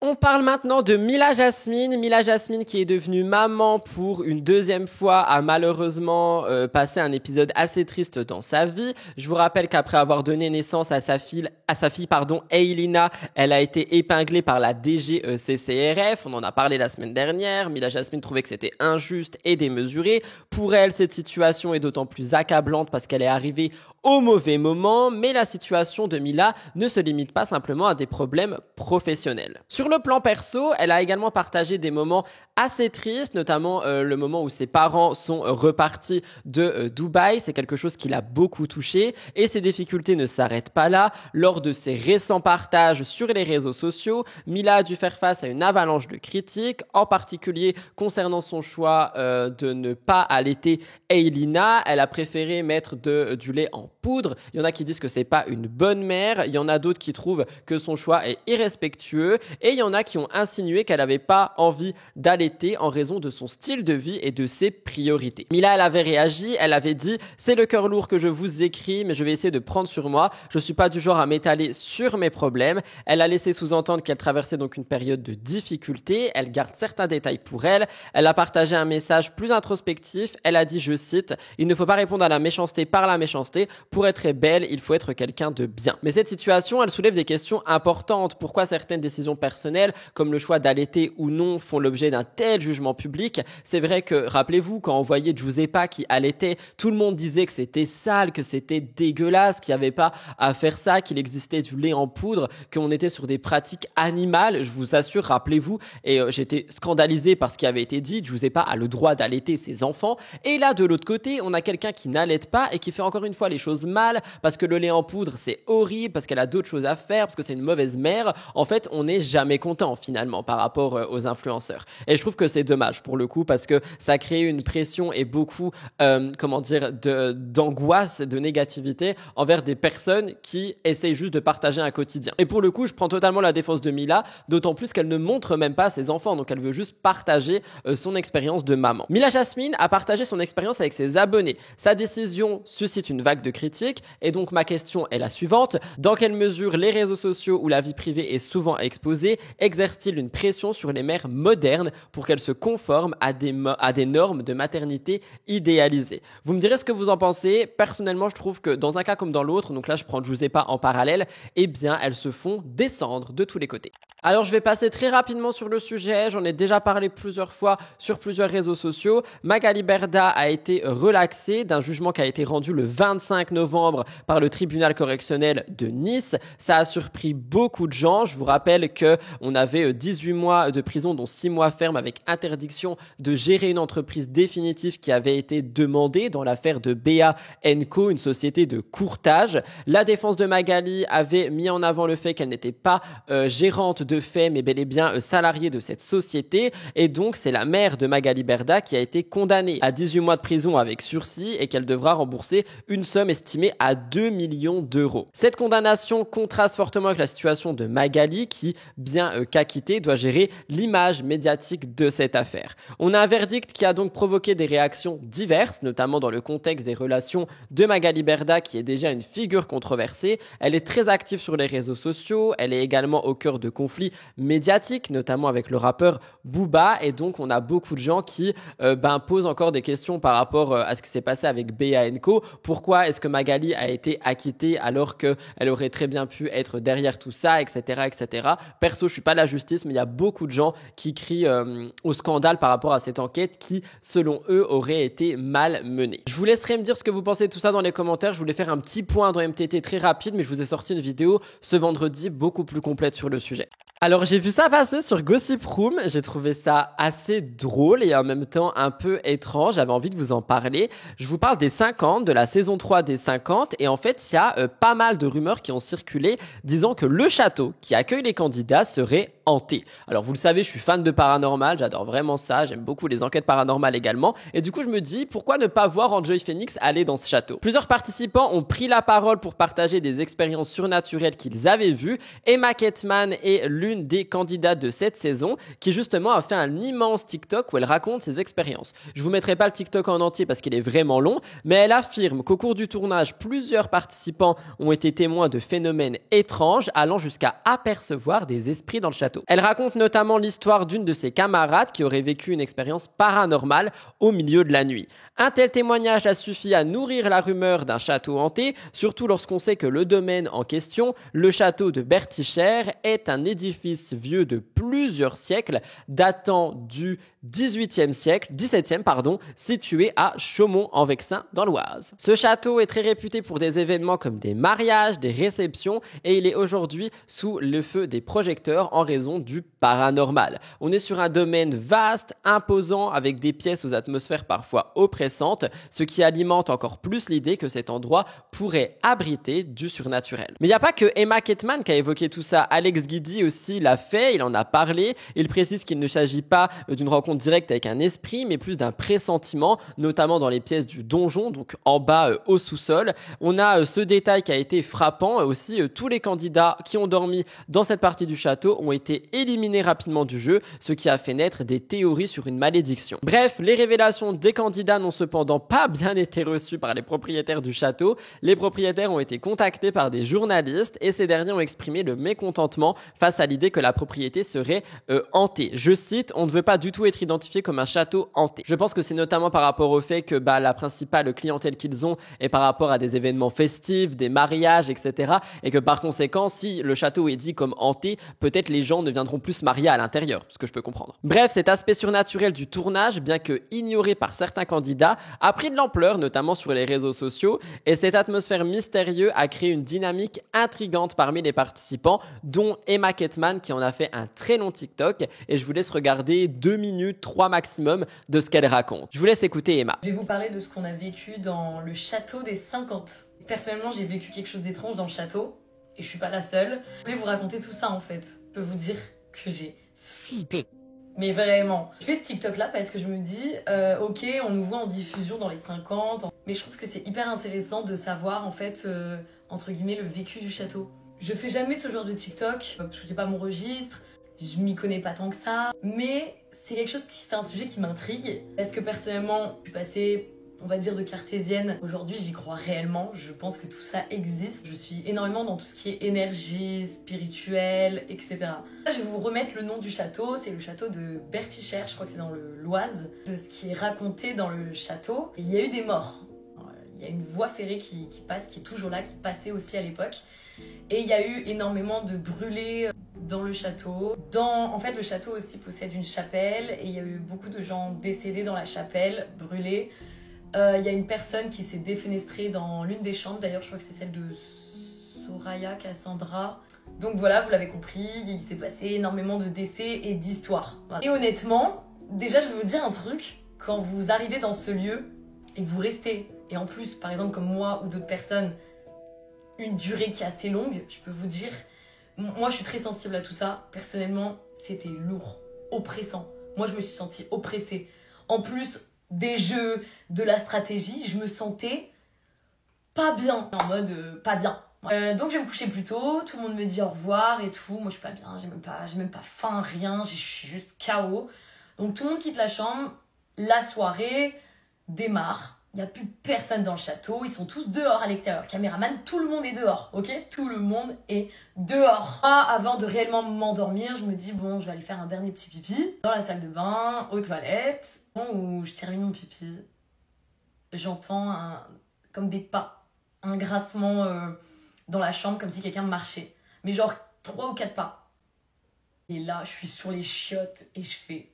Ok, il y a 2 options, c'est soit je dors aux chiottes, parce que pas possible, soit je cours, je me prends un médicament pour dormir et je mets mes boules qui est et je vais être dans Déni total. Deux questions. Premièrement, les histoires de hantises et d'événements surnaturels dans les 50 sont-elles utilisées à des fins de narration pour ajouter du suspense et pour ajouter du coup un dernier peps à l'émission pour qu'on aille la regarder? J'ai envie de croire que non, parce qu'on a quand même plusieurs témoignages, et surtout ces révélations nuisent-elles à l'image par rapport aux propriétaires du château, ou est-ce que c'est une atmosphère qui pourrait attirer une autre sorte de clientèle comme des chasseurs de fantômes? Je ne sais pas, mais je me dis que si leur but est de marier des gens, faire des événements festifs, etc., t'as pas forcément envie d'aller faire la fête dans un château dit hanté.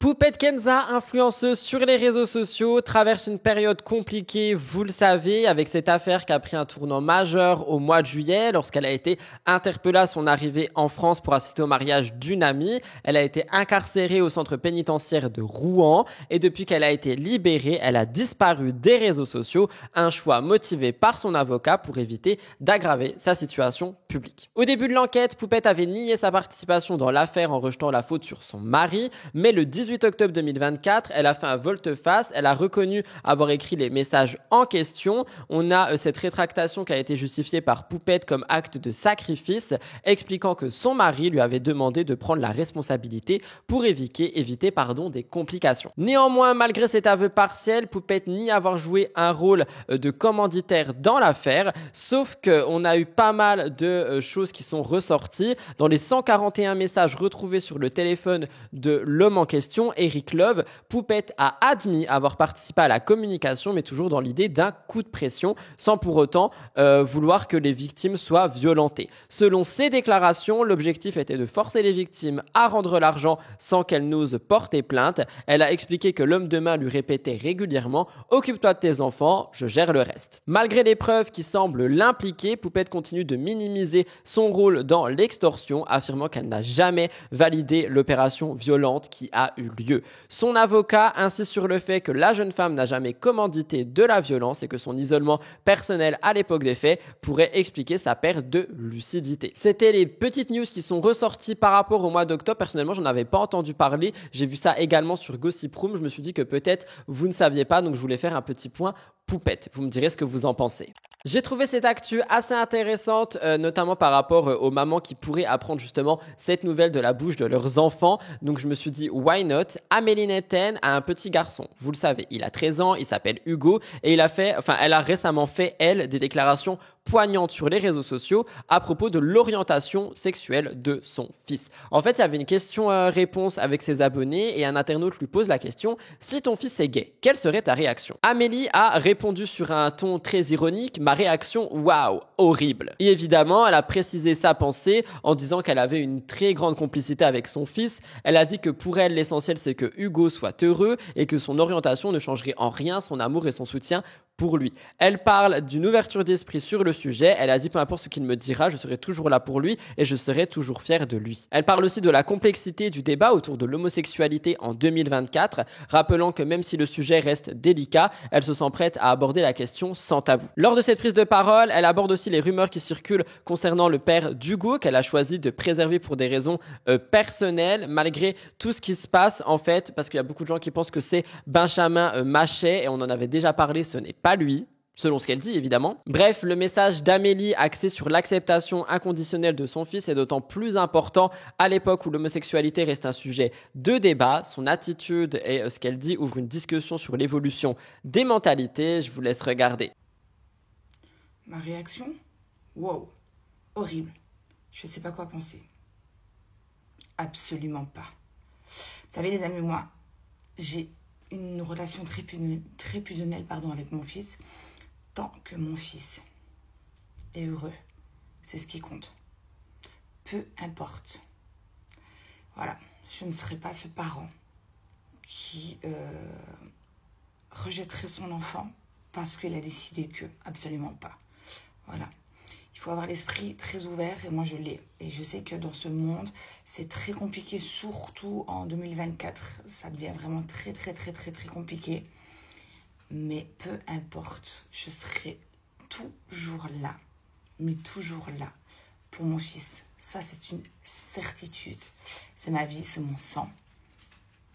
Et voilà, je serai fière de mon fils, quoi qu'il arrive. Donc j'espère vraiment que Parce que je sais qu'il y a des enfants qui sont rejetés par rapport à ça. Et ça me fait mal au cœur. Parce qu'il y en a qui ne méritent pas ça, tout simplement.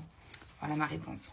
Petite question, dans quelle mesure l'attitude des parents face à l'orientation de leurs enfants influence-t-elle leur bien-être et leur épanouissement personnel? On va pas se mentir, si tu as un parent qui te soutient, qui est là pour toi et qui te le fait savoir, je pense que ça va également te donner beaucoup plus de confiance en toi par rapport à la situation. Amélie a choisi de ne pas révéler l'identité de son père, enfin du père de son fils. Quel est l'impact de la notoriété sur la vie privée? Parce que comme vous le voyez, il y a toujours plein de rumeurs qui disent que le père d'Hugo est telle personne, que le père d'Hugo est telle personne, que le père d'Hugo est telle personne. Est-ce que selon vous, ça met une certaine pression sur Amélie et sa famille? Perso, je pense que oui.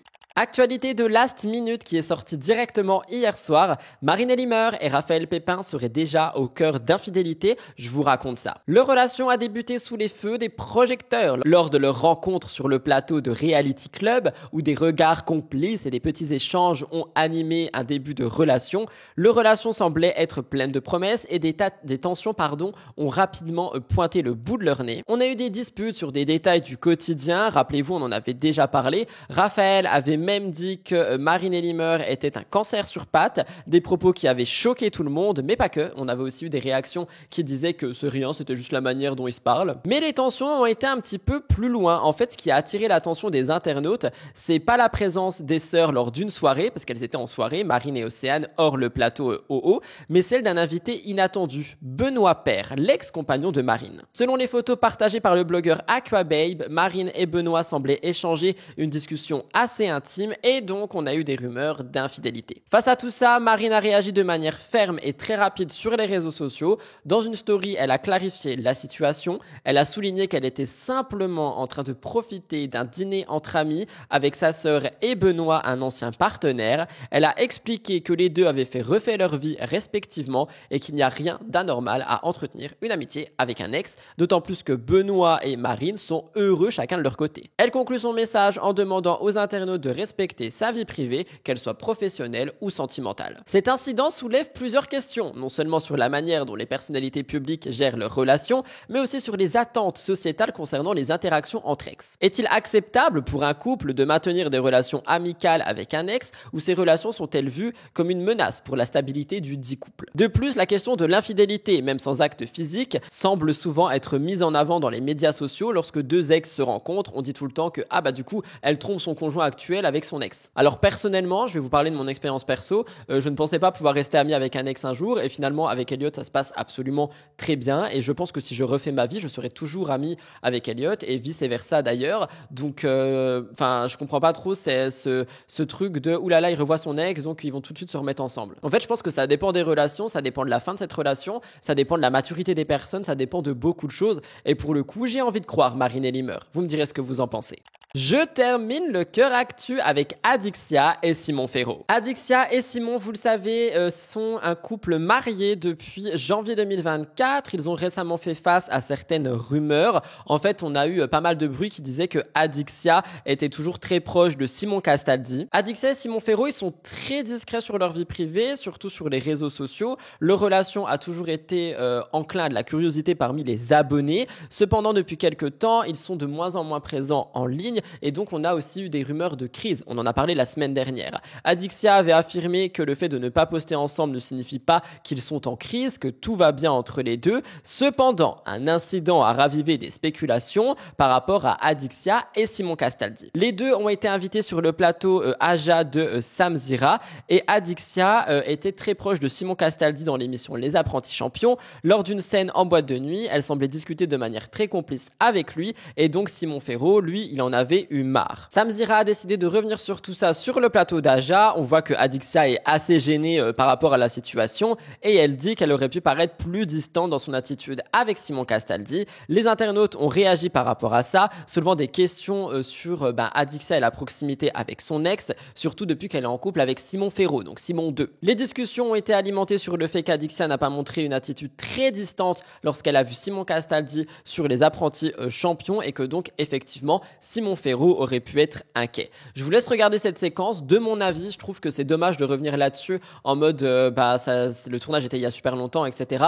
Donc c'est dommage surtout si on sait que ça peut gêner Adixia. Mais bon, après elle a accepté du coup de voir cette séquence, donc peut-être ça ne la dérangeait pas tant que ça. Mais t'as quand même passé 1 heure de discussion avec lui. Oui, bah oui. Allez Je trouve qu'à un moment donné, quand t'es en couple et que tu montres que t'es amoureux, mais respecte, voilà, juste ayez du respect, quoi. Et je pense que oui, effectivement, même si Julien Tanti a filmé, bon, je les connais après, hein. Moi je connais tellement leur jeu. Après, attends, entre le moment où il a filmé, en plus Nico le voit très bien qu'il filme, il a pas posté dans la foulée. Ils ont dû quand même sûrement regarder ou voir que il y avait rien cette story. Oui, mais pourtant, Adixia, pardon, mais t'étais proche de Simon Castaldi dans Les Apprentis Champions sous les yeux de Simon Ferro. Qu'est-ce qu'il me raconte celui-là? Mais pas du tout. À quelle heure? Pas un tactile comme ça par contre. Non, ça va pas, j'étais pas comme ça. Non, mais t'as quand même passé 1 heure de discussion avec lui. Oui, ben oui. Allez! Passif, là, c'était ton ex. Oui, ils ont pas alors, donc ça, le degré n'est pas le même. Ça, je suis d'accord. Et d'ailleurs, je m'en suis excusée parce que c'est vrai que tout le monde partait en activité, d'autres en ITV. Et bizarrement, il restait que Castaldi et moi. Donc, on était obligés de discuter. Non, c'est vrai. Après, il y a des choses, mon comportement, etc. On va pas en revenir. Je m'en suis beaucoup excusée. Mais bon, moi, en tant que fille... pas jalouse, mais tout comme, moi j'aurais quand même pété un câble. Voilà tout le monde pour le Cœur Actu cette semaine. J'espère qu'il a pu vous plaire. On va passer aux 3 gros dossiers. On est donc sur le triangle amoureux Nicolas, Stéphanie, Mélanie avec toutes les rumeurs de 3 couples pour Mélanie. On parlera également de Nadège Lacroix qui a accouché et Emmanuel qui ne réagit pas.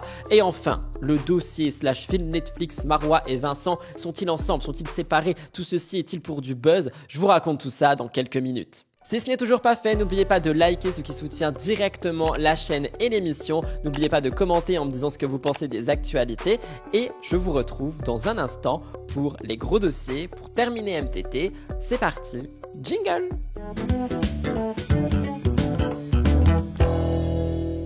Je commence donc ces gros dossiers avec le triangle amoureux Nicolas, Stéphanie, Mélanie. J'en ai parlé directement dimanche dernier en vous faisant un petit peu des voix off parce que les magnétos commençaient à popper et à sortir. Vous m'avez demandé de revenir plus en détail dessus, donc j'en ai fait une mini vidéo enquête au début de la semaine. Et là, j'ai beaucoup d'informations à vous rajouter. Il y a beaucoup de rumeurs qui ont été rajoutées, etc. Mais donc, si jamais vous voulez les vidéos et les magnétos au complet, je vais pas tout vous mettre ici. Tout est déjà disponible sur pas mal de mes contenus. Alors, depuis sa séparation avec Laura Lempicka, Nicolas a semblé avoir trouvé l'amour auprès de Stéphanie Clairbois. Cependant, leur relation semblait solide et épanouie, mais elle a été mise à l'épreuve à cause de rumeurs qui ont circulé sur les réseaux sociaux. Nicolas a été vu très proche de Mélanie lors d'une sortie en boîte de nuit et on a eu énormément de réactions. Nicolas et Stéphanie, tous deux issus du milieu de la télé-réalité, se sont rencontrés il y a plusieurs années comme je vous l'ai expliqué et en 2023, ils ont entamé une relation. Finalement, leur relation a été officialisée cette année, en 2024, après quelques cassures, après quelques hauts et quelques bas, et depuis, les deux semblaient inséparables. Le 22 novembre, Nicolas s'est rendu en boîte de nuit avec ses amis, notamment Julien Tanti, et sur les images qui ont été publiées par Julien, on voit Nicolas très proche de Mélanie Dedigama, une autre candidate de télé-réalité. Nicolas semble lui murmurer à l'oreille, il enroule ses bras autour d'elle et ce geste semble innocent pour certains, mais il n'a pas échappé à l'attention des internautes. Certains internautes ont rapidement exprimé un mécontentement face à ce rapprochement. Il y en a qui ont accusé Nico de tromper Stéphanie. On a eu beaucoup de commentaires qui sont sortis. Et en plus de ça, je vous l'ai dit, la vidéo a été amplifiée par l'attitude de Julien qui se faisait passer une fois de plus pour le roi des problèmes et qui n'arrêtait pas de dire « Oh là là, les problèmes, les problèmes, les problèmes ». Je cite ce qui a été dit par les internautes. On dirait vraiment qu'il perd toute maîtrise de lui-même lorsqu'il est avec Tanti. Vraiment, on n'aimerait pas avoir un ami comme Julien. Je vous laisse regarder cette dite vidéo.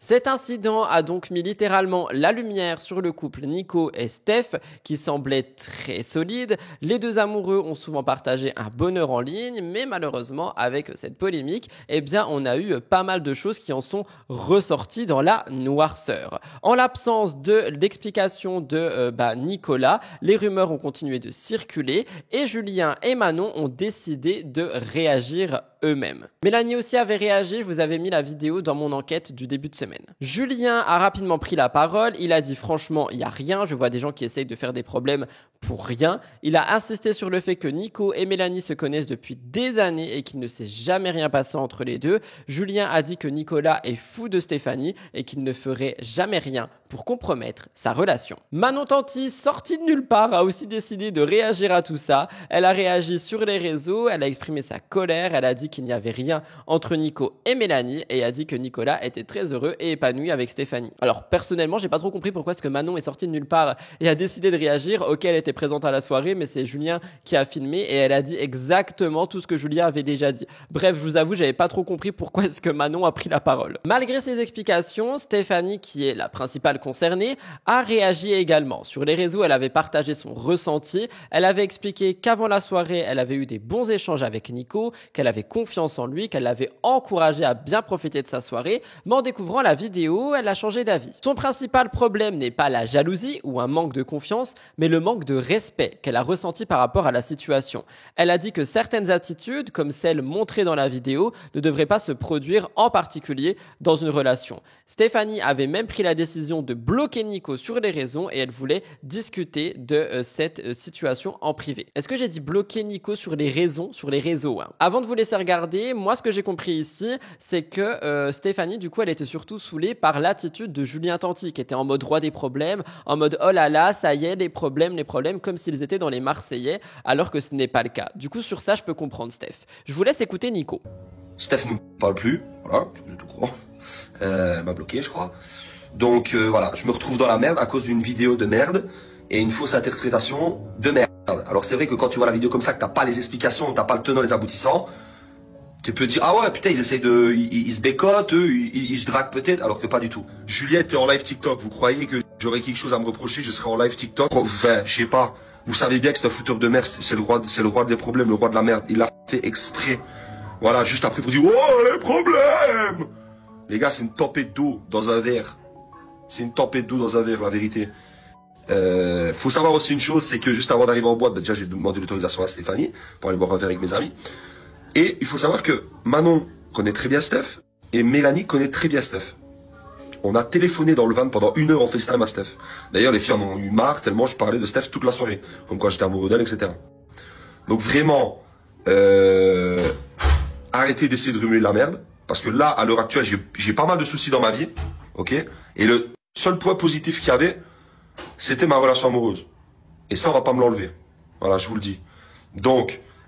Malgré les clarifications apportées, la situation restait tendue. Stéphanie avait exprimé son malaise face à ce qu'il considérait comme un manque de respect et sa réaction montrait qu'elle était déterminée à ne pas laisser passer cet incident. L'avenir du couple restait incertain, mais j'ai eu des nouvelles. Évidemment, j'ai fouiné un peu partout et notre cher blogueur Aquababe a répondu à la question, à savoir est-ce que Nico et Steph sont toujours ensemble? La réponse est oui. Je pense sincèrement qu'ils veulent un petit peu s'enlever des rétroprojecteurs, pas du tout. Si c'est ça en fait, bref, ils veulent s'enlever de la lumière et de la scène médiatique pour vivre leur histoire. Cependant, ça ne s'arrête pas là, je vous ai dit triangle amoureux. Mélanie aussi a eu de nouvelles rumeurs à son encontre. Vous le savez, c'est la jeune maman de Naya, elle semblait avoir trouvé un nouveau souffle après pas mal de polémiques et cette fois-ci, on a eu la polémique avec Nico, mais avant ça, je vous ai également dit qu'il y avait des rumeurs qui disaient qu'elle était avec Giovanni et là, un autre nom est sorti, Antoine Normandin, le fils de l'hypnotiseur Mesmer.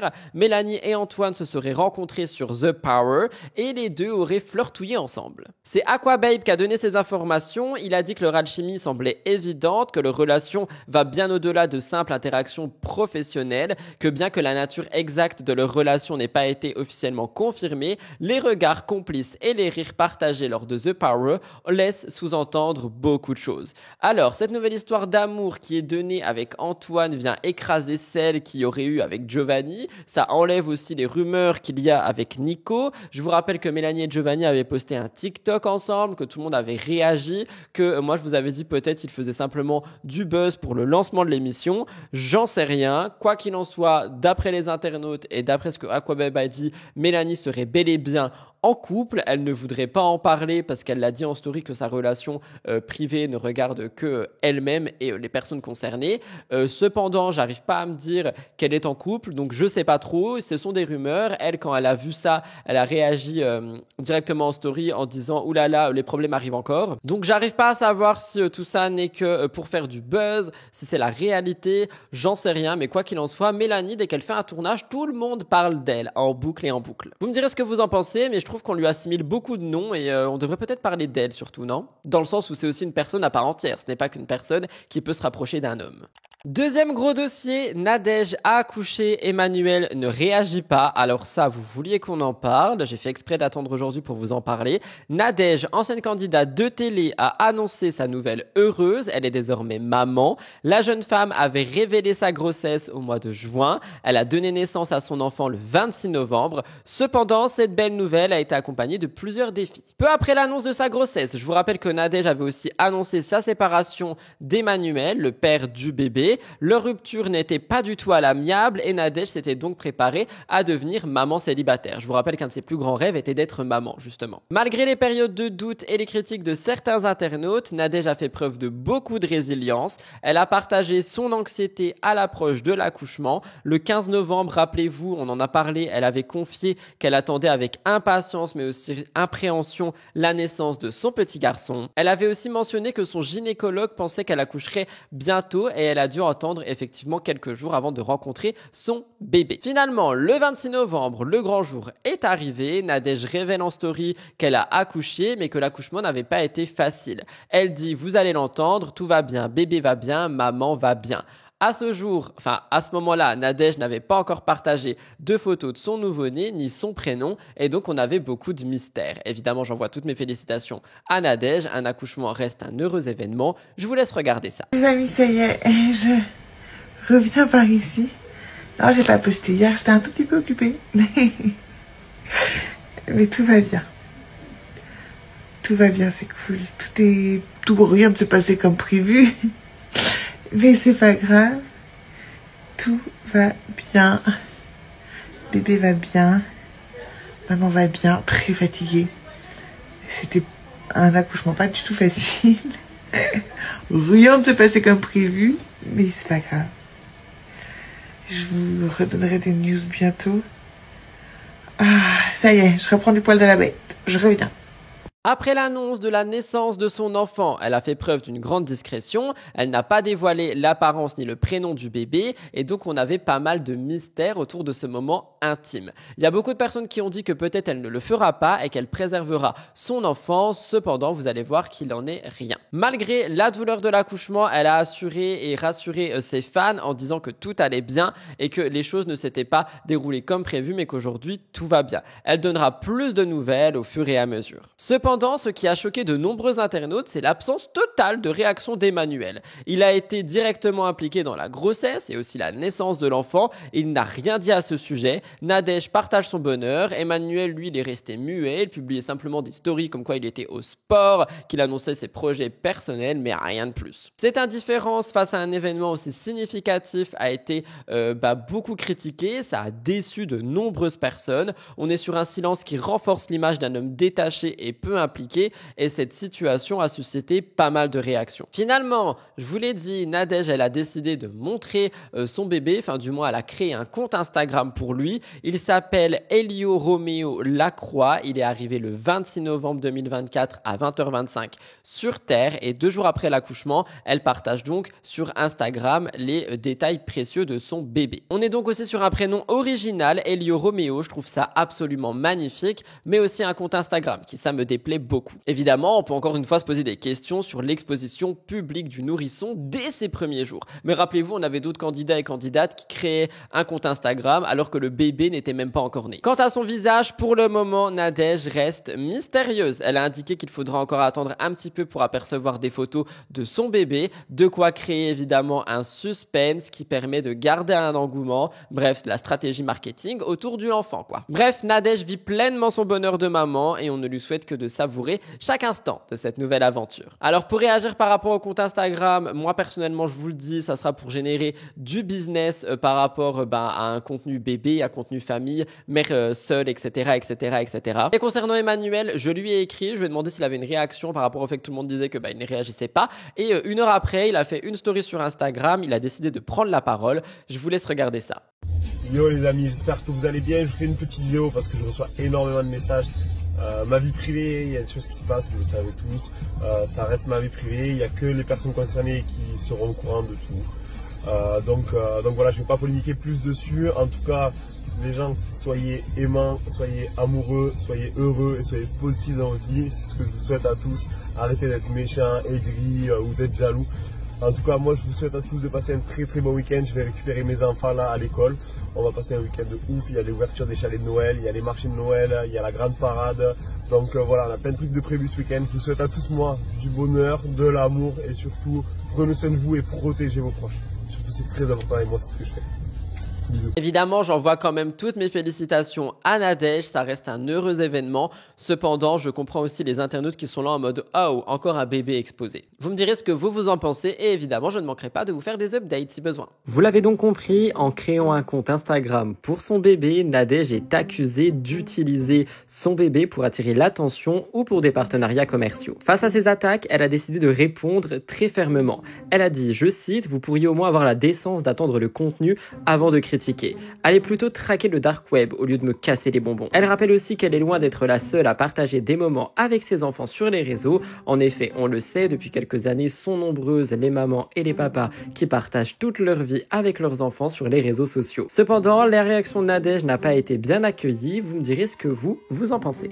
Je termine par l'immense, mais quand je vous dis l'immense, c'est l'immense gros dossier Vincent et Marois. Je n'en peux plus, genre vraiment le truc c'est Wikipédia quoi. Je vais beaucoup rester sur mes notes les amis. Franchement c'est le moment d'aller chercher une petite boisson et de liker cette émission si jamais vous souhaitez me soutenir. J'ai jamais autant bossé sur un contenu. Alors franchement ce gros dossier, la semaine dernière je vous ai dit Vincent et Marois c'était le plus gros dossier de ma vie. Ah mais celui-là il l'a dépassé, c'est x2 hein. Je pense qu'on est sur 15 minutes là, 15 minutes. Allez c'est parti, je reste beaucoup sur mes notes les amis. Après plusieurs semaines de spéculation et de rumeurs, il semblerait donc que Vincent et Marois aient mis un terme à leur relation. On fait le point.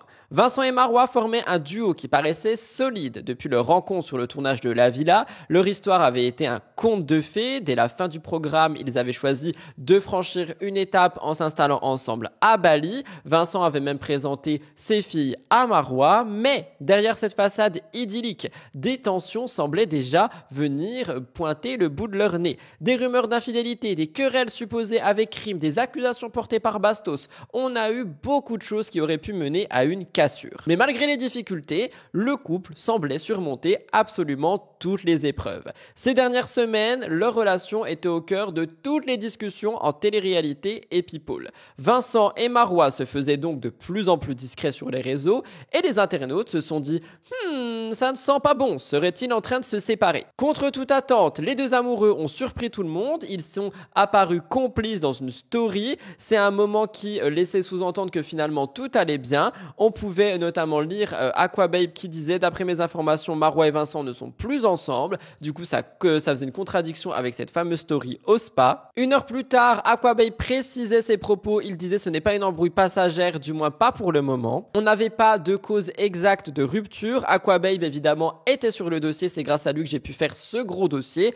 Et à ce moment-là, Vincent et Marois n'avaient pas pris la parole pour confirmer quoi que ce soit. On était donc sur une histoire qui, malgré des débuts prometteurs, aurait été marquée par des hauts et des bas. Et alors que leur séparation semblait littéralement inéluctable, Marois a vécu un moment assez triste, ses 29 ans, le 24 novembre dernier, donc dimanche. Sur son compte Instagram, elle a partagé une photo où elle soufflait une bougie solitaire. Elle a dit, je cite, « Première fois en 29 ans que je me retrouve à souffler une bougie seule. Je vous avoue, ça fait bizarre, mais je relativise en me disant que dans quelques heures, je retrouverai ma famille et mes amis. » Donc elle laissait comprendre qu'elle était seule à Bali pour son anniversaire et que à côté de ça, elle prévoyait bel et bien de rentrer en France. Elle disait évidemment que le plus important, c'était la santé. Mais on a quand même eu une réaction de Vincent Queijo par rapport à ça. Vincent Pendant qu'Ejo, il a partagé sur Instagram une photo souvenir d'eux à Bali, il écrit « Joyeux anniversaire » avec un cœur blanc. Et c'est pour ça que moi je parle de buzz, j'arrive pas à comprendre, vous vous séparez ou pas, pourquoi est-ce qu'on a tout ça sur les réseaux étalé, envoie-lui à elle, joyeux anniversaire. Si tu mets ça, tout le monde va se poser des questions, tes stories vont gonfler, on va ne faire que parler de toi et évidemment, ils n'attendent peut-être que ça. Ou alors, je ne crois plus du tout en l'amour, je sais pas. Bref, c'était un geste simple mais chargé d'émotions qui montre que malgré leurs différends, il y a évidemment une affection entre eux. Selon Aquababe, les deux ex-compagnons se seraient vus ce même jour, donc le jour de l'anniversaire, pour apaiser les tensions. Apparemment, il y aurait eu des échanges houleux et ça aurait permis d'entamer un dialogue constructif. La rupture semblait bel et bien actée, ils auraient convenu de prendre du recul et de s'éloigner temporairement de la pression médiatique qui entoure leur histoire. Donc d'après ces nouvelles révélations, ce qu'on peut comprendre, c'est que la rumeur que je vous mettais en avant la semaine dernière en vous disant qu'il est possible qu'ils se séparent à cause de la pression médiatique, ça pourrait être une possibilité finalement. Pour leurs fans, ces gestes témoignent d'une maturité dans la gestion de leur séparation et une chose est certaine, leur histoire marquée par ces rebondissements continue de captiver tout le monde. J'ai jamais autant tapé sur mon clavier. Donc Vincent, lui, il traverse cette période de remous au tumanteau, notamment avec cette rupture, son passé avec Rim également, et d'ailleurs, ce passé, il continue de faire parler de lui. On a une récente déclaration de Vincent qui a fait qu'intensifier des spéculations d'un possible retour avec Rim.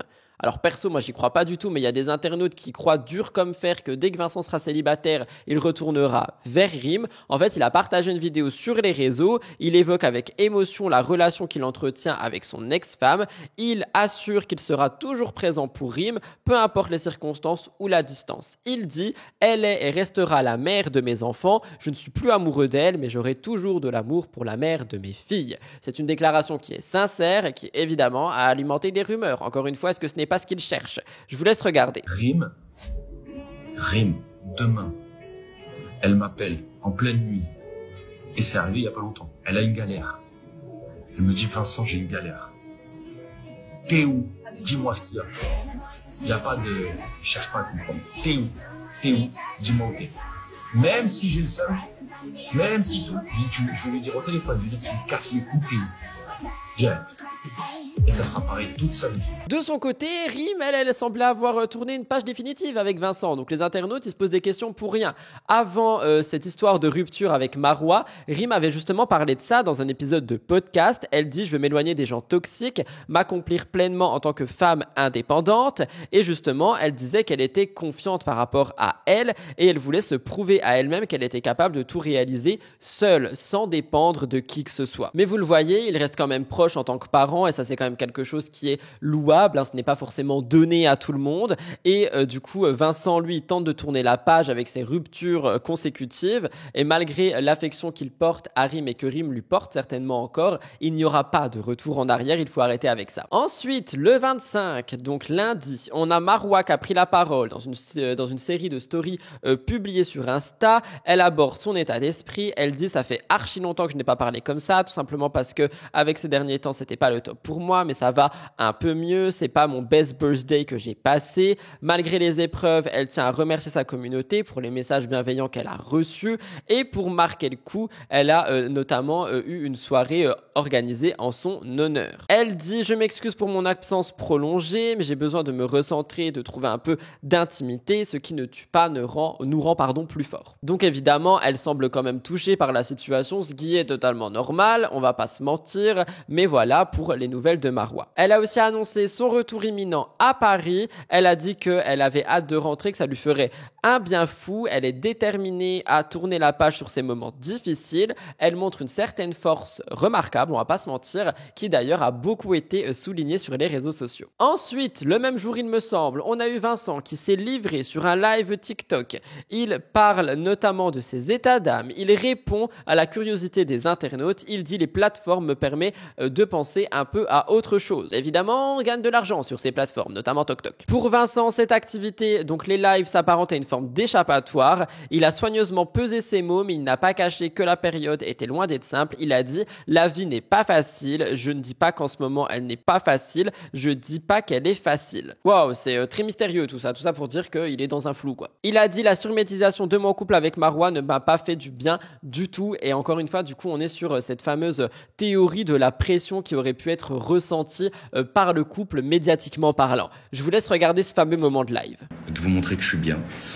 Ça veut pas forcément dire que je suis bien dans ma vie privée. C'est juste que j'aime venir sur TikTok parce que maintenant vous me voyez comme un liver et qui fait le classement et voilà. Et ça c'est top. Franchement, c'est agréable et c'est appréciable.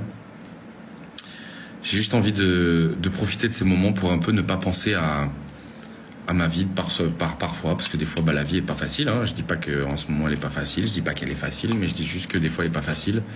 Tout ce que je peux vous dire, c'est qu'en ce moment la surmédiatisation que j'ai vécue, moi, que ce soit Marwa, sur les réseaux sociaux, nous ont fait pas du bien du tout. Et on a besoin juste de se reposer par rapport à ça. Et pourquoi je me permets de venir sur TikTok? Parce que je sais que ici, la team et la communauté que j'ai est bienveillante. Donc merci du fond du cœur. Je vous souhaite une très bonne soirée. Je vous embrasse. Donc, vous l'avez compris, pour le moment, Vincent et Marwa semblent déterminés à s'accorder une pause loin des médias, mais il reste flou l'avenir quant à leur relation. Vincent montre une volonté de s'accorder du temps, Marwa aussi, et les choses auraient pu s'arrêter là. Mais non, pas du tout. Quelqu'un d'autre est venu se mêler à cette histoire et on parle de Sarah Frézou. Aquababe a semé le doute sur une cause potentielle entre leur rupture. Selon lui, Sarah Frézou aurait joué un rôle clé dans celle-ci. Il dit « J'ai appris que Frézou aurait mis des doutes à Vincent sur Marwa pendant le tournage de The Power. » Pour vous donner un peu de contexte, dans le tournage de The Power, on a Sarah Frézou et Vincent qui étaient présents, mais Marwa n'était pas là. Aquababe dit la fraise égale à elle-même dans le foutage de merde. Alors je le dis quand même, on est sur des rumeurs, ça veut pas dire que c'est la vérité absolue, ça veut juste dire que c'est ce qui est ressorti par Aquababe. Ces insinuations suggèrent que Sarah Frézou, par ses commentaires ou ses conseils, aurait pu semer le doute dans le couple Marwa et Vincent. C'est une information qui reste à vérifier et qui fait beaucoup parler. Sarah Frézou, elle est connue pour son tempérament bien trempé, elle a évidemment répondu directement le lundi 25 novembre, elle a dit « jamais de la vie ».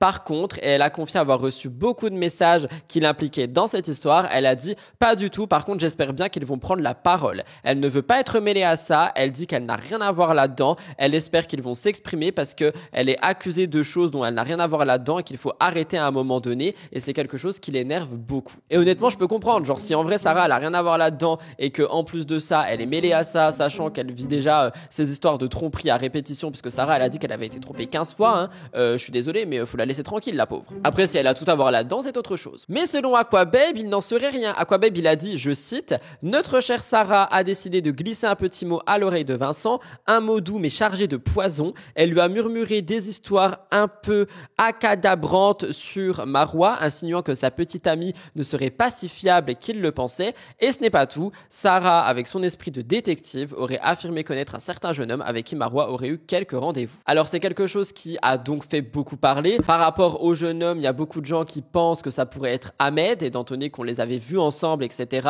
Cependant, encore une fois, c'est à prendre avec des pincettes. On n'a pas vraiment l'information si Sarah Frézou est mêlée ou pas à ça. Vous me direz ce que vous en pensez, est-ce que pour vous c'est vrai ou non. Et enfin, je termine. Le blogueur Aquababe a apporté également plusieurs précisions sur la situation actuelle. Il a dit, je cite, « Il y a eu un clash, une séparation, une discussion et maintenant le statut est en pause. » Donc ça, ce seraient les dernières nouvelles. Marwa, elle parle de son retour à Paris, mais avant de quitter Bali, elle aurait partagé un dernier moment avec Vincent. Vincent, lui, il a partagé une journée à la plage. Marwa a partagé la même plage et le même coucher de soleil. Donc, Aquababe a été informé et il a évidemment confirmé que les deux s'étaient bel et bien vus avant le départ de Marwa. Il a dit que c'était pas forcément sûr qu'ils soient totalement séparés et qu'une chose est sûre, malgré le fait que leur histoire pourrait être terminée, on va en entendre encore parler. La preuve, je suis en train d'en faire un film dans mon émission. Aux dernières nouvelles, au moment d'écrire ces lignes, donc hier soir 22h, pour vous avant-hier soir 22h, Marwa a quitté Bali, elle laisse derrière elle Vincent Kejo. On a une vidéo partagée par Aquababe qui a relancé les spéculations parce que Vincent est assez côté à l'aéroport et donc il y a beaucoup de gens qui ont dit ah là là mais ça se trouve c'est que du buzz parce qu'ils l'accompagnent à l'aéroport, en fait ils sont toujours ensemble et ils en jouent. Peut-être que d'un autre côté ils étaient tout simplement en train de se dire adieu et justement on a vu quelques spéculations agir sur les réseaux sociaux. Apparemment les deux seraient en train de se dire au revoir pour de bon. Aquababe a dit arrêtez de croire à tout ce que vous voyez sur les réseaux, 90% des choses que vous voyez sont fausses, les rumeurs qui circulent sur Snapchat seraient totalement fausses et les deux ne seraient donc bel et bien plus ensemble et tout simplement ils se diraient au revoir. Voilà. Reste à savoir si le retour en France permettra à Marois d'y voir plus clair et potentiellement de se remettre avec Vincent. Je vous laisse regarder la fameuse vidéo de l'aéroport qui dure littéralement 3 secondes.